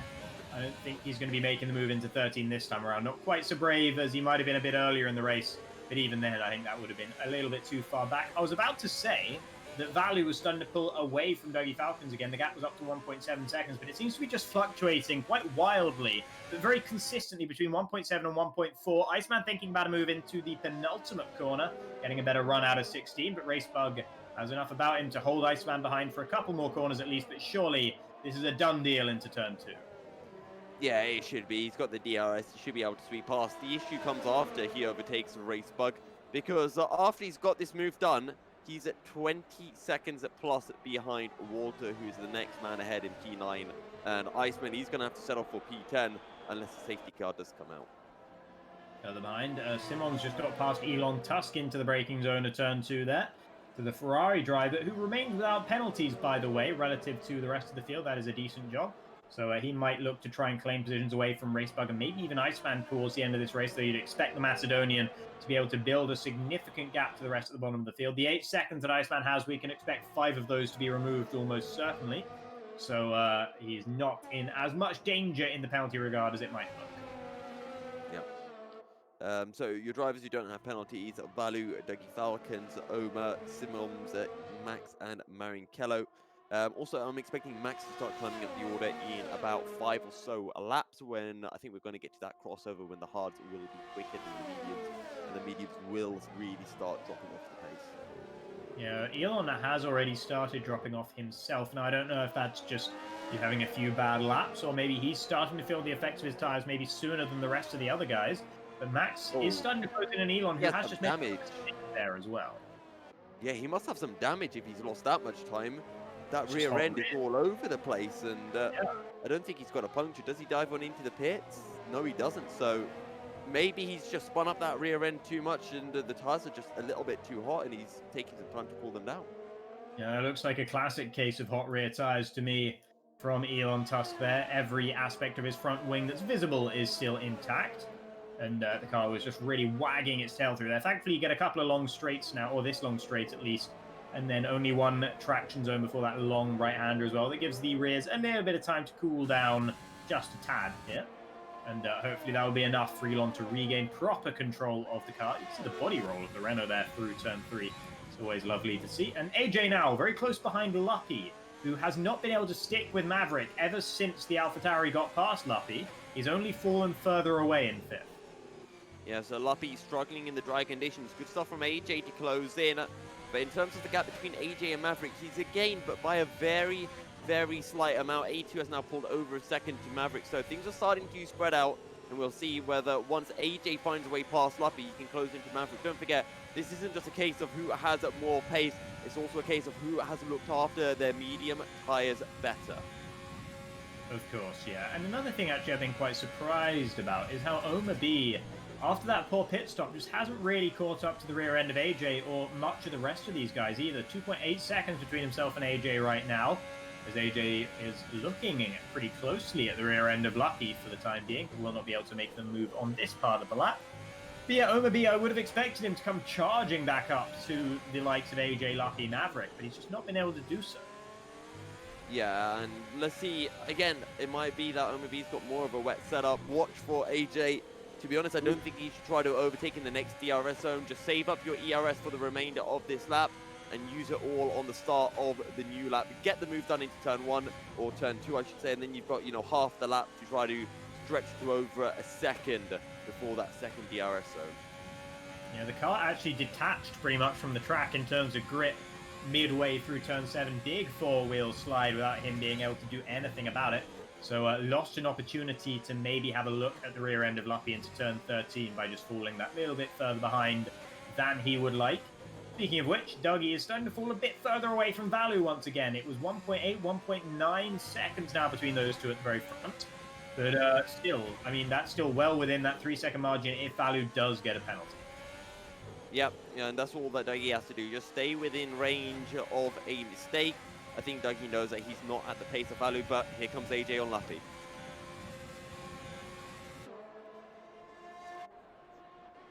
So AJ will move it to the outside as the DRS sweeps past it easy as you like. Yeah, nice move there from AJ. Max also seems to be getting past Elon Tusk for 13th. So those hard tyres are coming online a bit more now for Max relative to the mediums. Elon has been struggling though. We saw those hot rear tyres a couple of laps ago. Just can't seem to hold on to that car. Maybe doesn't have a really good setup there in the McLaren. And just falling away now from guys he was battling not that many laps ago. He's now so far behind the likes of Racebug and Iceman. Yep. And 4.8 seconds. He can probably close that down. He's got slightly fresher tyres than Racebug and Iceman. Let's see. Also, again, I'm keeping an eye on Max because I think those hard tyres are going to be much quicker than the mediums in the final 5 or so laps to the race. Yeah, Racebug just picked up his second 3-second time penalty of the race, which puts Simons back in the conversation for 11th. As JB and Marinkello are battling at the very back of the field. JB on those fresher, softer tyres, able to make the move on the Mercedes driver, who I expected to see coming rocketing up through the field, but after his incident with Iceman, that was very much put to bed early on in this race. Vallu coming across the line there and went faster than Dougie last time around. It is 2 seconds between these guys right now. The Dougie seems to have a better run down this straight at least. Simons picks up a 3-second time penalty, his first of the race, which once again puts him back outside of range of Racebug. Yeah. So 2 seconds behind Vallu is a Dougie. 13 seconds to A2. Maverick slowly starting to close in, and AJ closing in onto Maverick. So I think we're going to have a real showdown in those final few laps from A2 all the way down to Luppy. I don't know if Oma B is going to be able to close into this as well. Yeah, Oma still not really getting closer, despite AJ and Luppy having been battling on the last couple of laps. So Oma, yeah, just doesn't quite have the pace to hang with the guys from 3rd to 6th, but we could well see those guys concertinaing up once we get towards the end of this race. Maverick has been chipping away very diligently at the gap between himself and A2 UK, but he's not got much closer. You know, it's been a 10th here, a 10th there. He's still outside of DRS. Once he gets inside that DRS range, which he's not too far away from now, it should get a lot easier to eviscerate the remaining gap and then maybe think about making a move on A2 UK. But clearly, they are relatively similar in pace. Yeah. And yeah, we know that the pace between the Alfa Romeos is close. We knew Maverick would be kind of in this battle. We expected it when we did our power rankings. We expected Luppy to be slightly quicker, but they're getting really close to each other now. Max is actually dropping away from Simons at the present point in time. And with 7 laps to go, absolutely anything can happen. Vallu now over 2 seconds ahead of Dougie. So I wonder if Vallu is now starting to push that little bit more. Yeah, starting to stretch his legs from the Ferrari behind. Maybe we're seeing better tyre management in action here, starting to pay off for Vallu perhaps, as Dougie has started to fall away at a slightly more alarming rate over the last couple of laps. He did seem faster than Vallu at the very beginning of this medium tyre stint, so maybe it was just taking a bit more out of those tyres relative to the Finnish driver at the very front of this race, and now he might well be paying the price for it. Yeah. And let's see, because again, maybe as Vallu takes a bit too much out of his tyres now, and then it comes back in favour of Dougie. Again, Dougie's still within that 3-second range. So if Vallu does pick up a penalty, Dougie is in a position to claim the effective race win. Although I'm sure Vallu might be able to find something up the locker and be able to pull out that final 6.5 tenths. Yeah, you would expect so, particularly if he does pick up that penalty. It'll give him 2 more free corner cuts, as it were, as well, if he wants to take them, which he could probably gain a couple of tenths with each one. So that would put him pretty close to that 3-second margin. But of course, that would then run the risk of picking up a 6-second penalty, which would be a much tougher proposition to overcome. Running a bit wide there on the exit of the final corner, kicking up a little bit of dirt. Still definitely pushing the boundaries there, Vallu. Yeah. Also, Maverick is now within a second of A2 UK. AJ, give him another 2 laps and he will definitely be within that 1 second range as well. So we talked about how those 4 drivers would start to Constantina up, and it is happening right now. And from what I remember, all 4 of them were really, really low in the ERS department. And it will come down to that ERS management at the end. You can see Maverick only with 5% ERS. 8% for A2 UK, 14% for Luppy. I didn't quite catch what it was for AJ, but I don't think it was too much higher. So yeah, they are really all pushing very hard. 6% for AJ. So yeah, all of them in the single digits pretty much at this stage. That just shows how flat out they are pushing right now. The gloves really are off. These guys are desperately just trying to keep up with one another. A2 UK 3-second time penalty. And that, when all of them were on 3 seconds, essentially means he drops down to P6. Yeah, that could be a disaster come the end of this race for A2 UK, unless the others start to pick up penalties as well.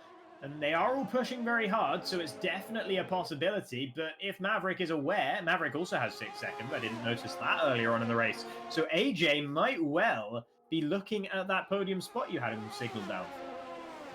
If I actually get that prediction right with AJ in 3rd, I'm gonna have to bring over a certain something from SQ1 and call myself the best analyst slash caster. Actually, just a superior analyst.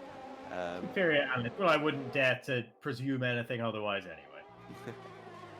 Good old Brooklyn 99 references. Okay, so Maverick just over a second behind A2, and AJ still just over a second behind Maverick. Now, the crucial thing is AJ and A2. A2 needs to make sure that he's over a second ahead of Maverick so that AJ can get the job done on the Alpha Tauri drive as quick as possible. Don't forget, this is also big in the Constructors' Championship with Alfa Romeo currently down in 4th place. This will be enough to jump them ahead of Williams and really close down Ferrari as well.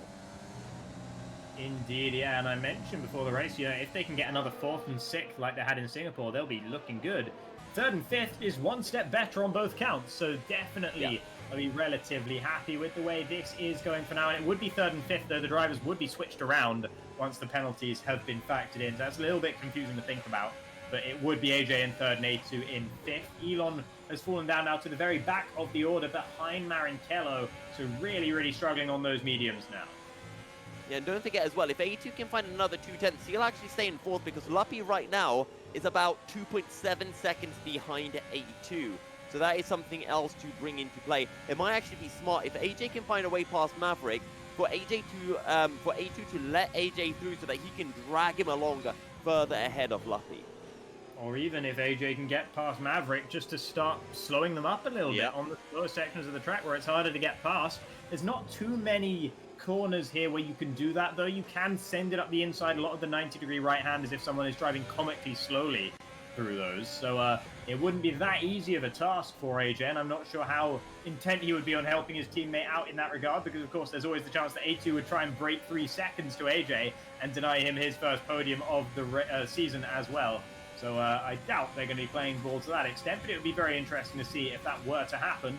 Bad news for A2, though, is that they are all in DRS range of one another, so you would expect them to get closer and closer, not further and further.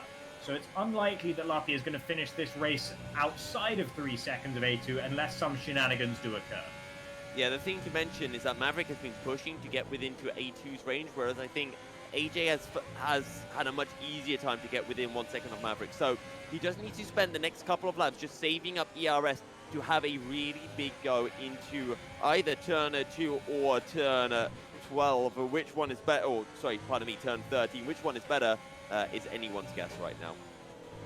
By the way, also at the very front, in case you guys wanted another check-up on Gap Watch, it is now 4 seconds all of a sudden between Vallu and Dougie Falcons. How did that happen? Yeah, it's like in qualifying. It's like what he does in qualifying when suddenly he goes, actually, no, I am like 4/10 faster. I was just joking the whole time. Yeah. He's done it in the race. He's just gone so much faster per lap than Dougie now. And Dougie was living with him for so long, but the tyre wear evidently too much for the Ferrari driver. And Vallu holding on to those tyres far better. Holding on to first as a result as well. Here is the train being driven by A2 UK right now. Maverick, AJ, Luppy, all within 0.7 of a second of one another, and all very low in terms of their ERS percentages. Yeah, and again, whoever has more ERS is in a significantly better position. And for Luppy right now, just needs to play defensive as that's a back marker of Elon Tusk getting well out of the way on the start-finish straight, not going to cause any issues to this four-way battle. Here comes Maverick. Oh, he just breaks a little bit too early to go up the inside of A2 UK there. Lovely defense from A2. Could have panicked, could have veered across the road, but held his line, held his nerve, and held P3 for the time being. But Maverick is so close behind him, so it's going to take a lot more nerve holding from A2 UK before this race is done, if he wants to maintain third on the road at least, even if he is set to lose out to both AJ and Luppy behind. Yeah, and AJ currently the closest to the car ahead in this group, and it's all about getting that move done as quickly as you can. And for Maverick, he needs to put a car between himself and AJ, and of course, you know, A2 and Maverick both on the same number of time penalties, same for AJ and Luppy, but right now AJ looking the quickest of all four. Yeah, who's used the ERS in that maneuver, though? Was it Maverick using too much? It doesn't look like it, as he's having another go at A2 UK, trying to go around the outside. He's almost shown the door by the Alpha, but he keeps his nose in there. Generous driving from A2 UK to leave him the space, and Maverick doesn't really repay the favor on the exit there of 15, as A2 falls behind both Maverick and now his teammate AJ, and Luppy is looking to get involved as well, and seems to have got past on the run towards turn 17. So A2 UK losing 3 positions in 2 corners. It is a disaster for the man who was in 3rd for so long in this race. And that's how to lose 3 places all in one go. Defend too hard on one. To be fair, though, it doesn't really make a difference. A2 had to battle that because at the end of the day, he was going to drop behind us. What on earth is Elon Tusk doing in the background? Trying to warm up his tires, but we are on the penultimate lap of the race now, Jacob. Yeah, maybe it was the opposite. Maybe he had rears that were too cold earlier on. He's trying to warm them up by warming up the fronts. But here we go then, as Luppy close behind AJ, but not close enough to think about the move. That would be the move for the podium, because of course Maverick has 6 seconds of time penalties. Both Luppy and AJ, I believe, are still just sitting on 3. So the battle between those two is the battle for 3rd place in this race, which both of them would love to claim their first podiums of the season. Maverick, it would also be his first of the season as well, and he would love it as well.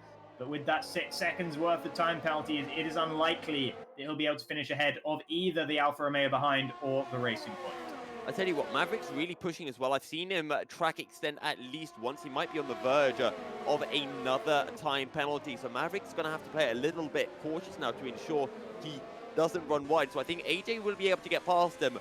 And let's see if Luppy also tries to push hard as well to find a way past. Because if he does, and he does it in an awkward spot, A2 UK might all of a sudden find himself back in a battle with the AlphaTauri driver.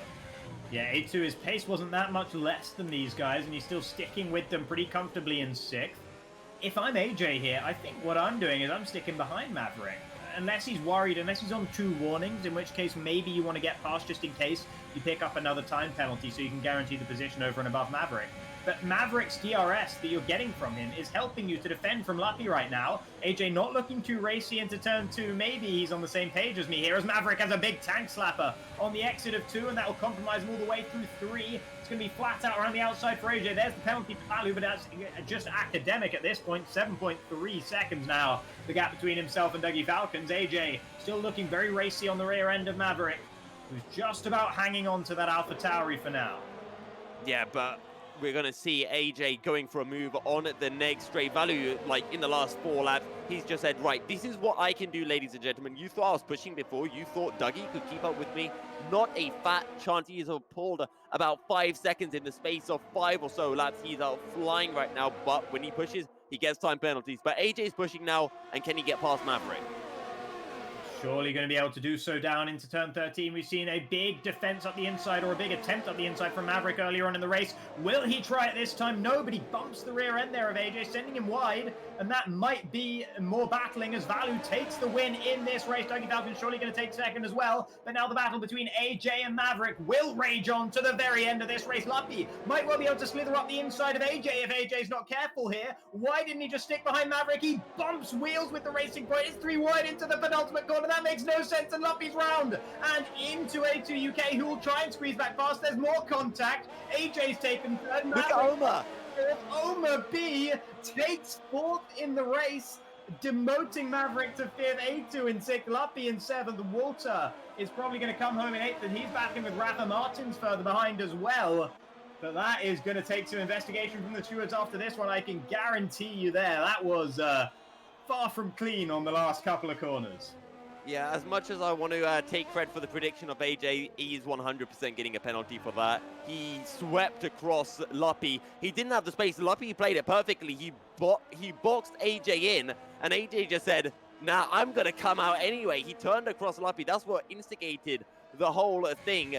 And Oma B is just laughing his head off right now. Somehow he's got people. Maverick in P5, A2 P6, and Luppy, the unfortunate one, in P7. I mean, if Luppy had just, like, sat back, he would have had P4. But he was fully entitled to go for that move.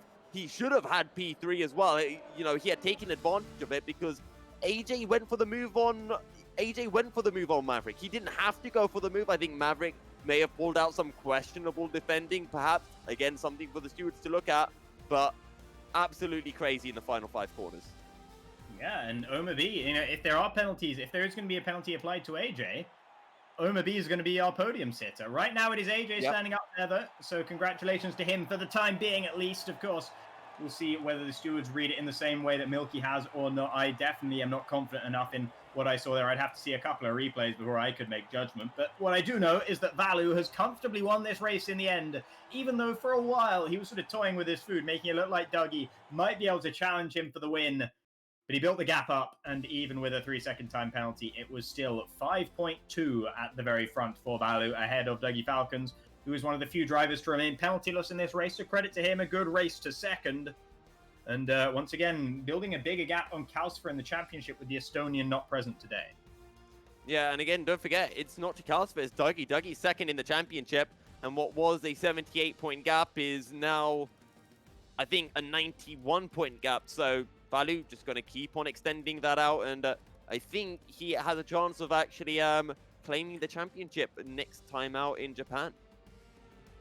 Indeed. So will he be able to do so or not? We'll find out next time, but don't go anywhere quite yet, because we will have a few interviews for you to bring you after this race, I would imagine. But yeah, really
Welcome back, ladies and gentlemen. The race is done, but the show is not, because with us we have P2 man Dougie Falcons and first-time podium sitter AJ in the call with us. We'll move to Dougie Falcons first. Dougie, again, another race where you just seem to be playing second fiddle to Vallu. For myself and Jacob, it looked like you were able to stick with Vallu for so long, and then at the end, he was just able to pull away. Did he just turn up the pace at the end, or did he start struggling for tire wear?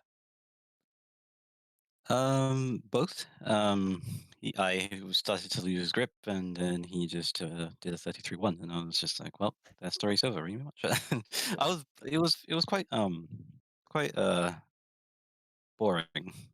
I think it's the only word I can find about it, because it was just my life was pretty much stuck behind Valley for like 1.6 to 2 seconds for like 20 odd laps, and then tires died, and then you just set the pace. So yeah, it was just watching the back of an AlphaTauri for like 20 odd laps and just trying not to get a penalty, trying not to crash. I think crashed like 3 times, to be fair. I lost the back end like, a couple times, but was able to hold on for as many laps as I could. I was hoping maybe a safety car or something might make it interesting, like last 5 laps or something, but nope. So yeah, it was just P2 in the end. So yeah, it's pretty good. I mean, you've extended your gap to third place in the championship, which is still Calcifer. Do you think second is now pretty much a given for you, or are you still just being a little bit careful? No, it's 43 points for a win. So if you think about it, it's still within reach. If he ever 46, comes back. actually. Is it 46? Okay, Yeah, there you go. 46. So, and plus fastest start too, and pole position. So There you go. yeah, it's not a given that I'll get P2, because anything can happen in the next 4 races. So just take it as it comes and see what happens. Okay. Jacob, any questions for Dougie? Yeah, I mean, do you look at this as sort of maybe an encouraging race? The fact that you were able to stay with Value for as long as you did before those tires went off, and clearly in the intermediate conditions and in the dry conditions as well. Is this something that gives you hope going forwards about being able to challenge Value more regularly? Yeah, it's a nice feeling when, like, yeah, as a person as fast as Value, you're actually able to like catch up or like stay with him. Depending on not whether he was pushing or not is another matter. But yeah, it was pretty good. It was in the future, maybe there might be more battles, but I think in the dry, he's got way more pace than me. But in the wet, it's a bit more equal, maybe. But it was pretty much like, as soon as we went onto the dry tires, it was pretty much a given that he was probably going to win the race. And if it was intermediate conditions for the entire race, it could have been a different story. If it was a wet race, fully heavy rain, could have been a different story. But yeah, it was pretty much like uh, dead in the water as soon as we got to the race. Well, thank you, Dougie, for that. Moving on to AJ, a solid qualifying. You were right up there with your teammate, but not the best of starts for you. And you dropped down the order after the track did dry up. At the start of the dry season, it looked like you were losing a bit of time, but then you started slowly clawing your way to the likes of Luppy, Maverick, and your teammate A2.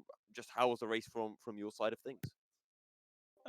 Yeah, like you mentioned, I had a abysmal start. I might have got a little nudge in the first corner, but besides that, I don't think it was that bad. And I got overtaken by 2 cars, and they were just simply faster than me in the wet, because I had a completely dry setup, so I was really struggling in the rain. Just staying within 2 to 3 seconds was a big bonus for me. And for the first pit stop, I took a bit of a risk and went in 1 lap earlier than most people. I think Rafa followed me in as well, but we struggled on the first lap on the mediums, and yeah, the gap grew even bigger. And I thought, the race is over for me. I was just ready to just sit in 6th place and just call it a day. But then, like I said, I just slowly started catching up to, was it Maverick and Luppy, and I think they were I'm battling sorry, for a idiot. bit. I'm sorry. I'm so sorry. It No, was my it's all right, Mav. It's my fault. I'm so sorry. I'm so. It's See, all right. Mavericks apologized live on the stream. There you go, ladies and gentlemen. You It's still all right, alive? Mav. Fuck. What my Don't answer's that one. swear. Like, when we tell you that you're live, don't then make it worse for yourself. Well It's then, all right, hello Maverick. stream. See, he doesn't know how to check his mirrors, and he doesn't know how to check if we're still live. Well, no, I got front wing damage from a hit from behind that didn't happen. Yeah. Oh, good old desyncs. Well, Yep, because Maverick, he desynced in front you're of me. ruining an interview. Look, we understand that you want to be interviewed, and don't worry, we'll go to you next. But could you not interrupt us in the middle of this interview with 8? Sorry, carry on. I wasn't here. No worries, Mav. Take care. Sorry, continue, AJ. No, and then it was just a matter of catching him up, and I saw I think A2 and Maverick and no, sorry, A2 and Maverick had 6-second penalties. So ideally, I just could have just sat there, but I thought I might as well try and win it on track, and that's what I tried to do, and I And did not win I it. was Sorry. gonna say you were slowly closing in on that, two-way battle between Maverick and A2, and all of you had like pretty much no ERS. Just talk us through that last lap of the race, because did you know that Maverick had more time penalties than you, and what was your thought? Was it, I want to get P3 on track, or were you also just thinking about making sure you got P3 regardless of whether Maverick was ahead of you on circuit? No, I wasn't dying for P3, to be honest. I knew it was basically in the bag because Lupi was too far behind to make any challenge on me. But I knew Maverick was going to be quite slow in the last sector because he was quite slow through the other corners as well. So I wanted to get the overtake done before. And well, I tried, and I think we did. It was pretty close. I didn't want to go for a do or die move. I just wanted to just confirm P3, and yeah, that just happened. So And yeah. Jacob, any questions for AJ? I mean, not especially. I think that pretty much covered everything I was sort of thinking of. So, All right. Thank you, AJ. I guess we'll go to Maverick now. And I have a very specific question for Maverick. What on earth was your move on A2? Which one? Which one? The one into turn 13 where you sent it from like far back and then ran him off the track. was that not Luppy? Was that on No, it was Luppy? Luppy. I think Yeah, it the was. one on Luppy. Well, I kind of How went many off the people race. are you killing, Maverick? No, well, I made a lot of moves in that race, just ended up behind them in the end. I went off the racing line and I completely forgot to press the brake pedal. So I kind of tried to get out of his way, at which point I realised, oh my god, he's there. So I kind of tried to go off the track a little bit, and I just, once we got through like turn 13, I just let off the throttle and let him back through again. Because I literally had no, it was, I was like, oh, I'm so sorry. I was like apologising to him thinking he was listening to me, but he wasn't. So yeah. I mean, you seem to have so much pace, but then it started dropping off. Was it just a case of those medium tires reaching the end of the limit? What was the tire wear at the end of the race? Well, it was only 56% at the end of the race, so my tyre wear wasn't that bad. It was just the dirty air in the end. Obviously, getting stuck behind A2 in the first stint did not help at all. I wanted to get past him, and then getting held up didn't help. But once I got in the dirty air of A2, I just couldn't get within that 1 second. It was just 1.1, 1.2, and it went to 9/10, then 1.1, and then 1 second, and it was just a continuous cycle because everyone was just so low on ERS and using it to like literally zero. So. Yeah. Jacob, anything to add for Maverick? No, yeah, I think that's covered everything I would have had to ask. So. All right. Well, thank you, gentlemen, for joining us. We'll catch you next round for round 9 at Suzuka. I guess, Jacob, any final words before we wrap things up here? Yeah, well, I mean, thank you guys very, very much for watching, and thank you for bearing with us with a couple of lobby restarts there. But yeah, it was good fun in the end, and I think that last lap action probably made it all worth it. Yeah. Sad that we didn't get to see a bitter racing in the end. I think that might have made things a bit more exciting for Dougie in that battle for second place. But ladies and gents, thank you very much for tuning in, and those who stuck to the very end of the show. If you haven't already, make sure to follow, maybe even subscribe to the Twitch channel. All of the content comes out on YouTube as well, Formula X Racing. You can stay up to date there, and on Twitter at Formula X Racing. I've been Yousuf Milky Cereal, bin-Suhayl, joined by Jacob Aladar Hancox. You can find Jacob at jhancoxcaster. Got it right, I remember it. And myself at Milky Cereal 73. We'll catch you all next week for Suzuka Division 2 on Wednesday evening, Division 1 at Thursday evening, where I'm going to definitely beat Pesa. I'm not, he's going to beat me again. And Division Premier X will be on Friday, as always. Thank you guys for tuning in. Until next time, stay fast and goodbye. Bye.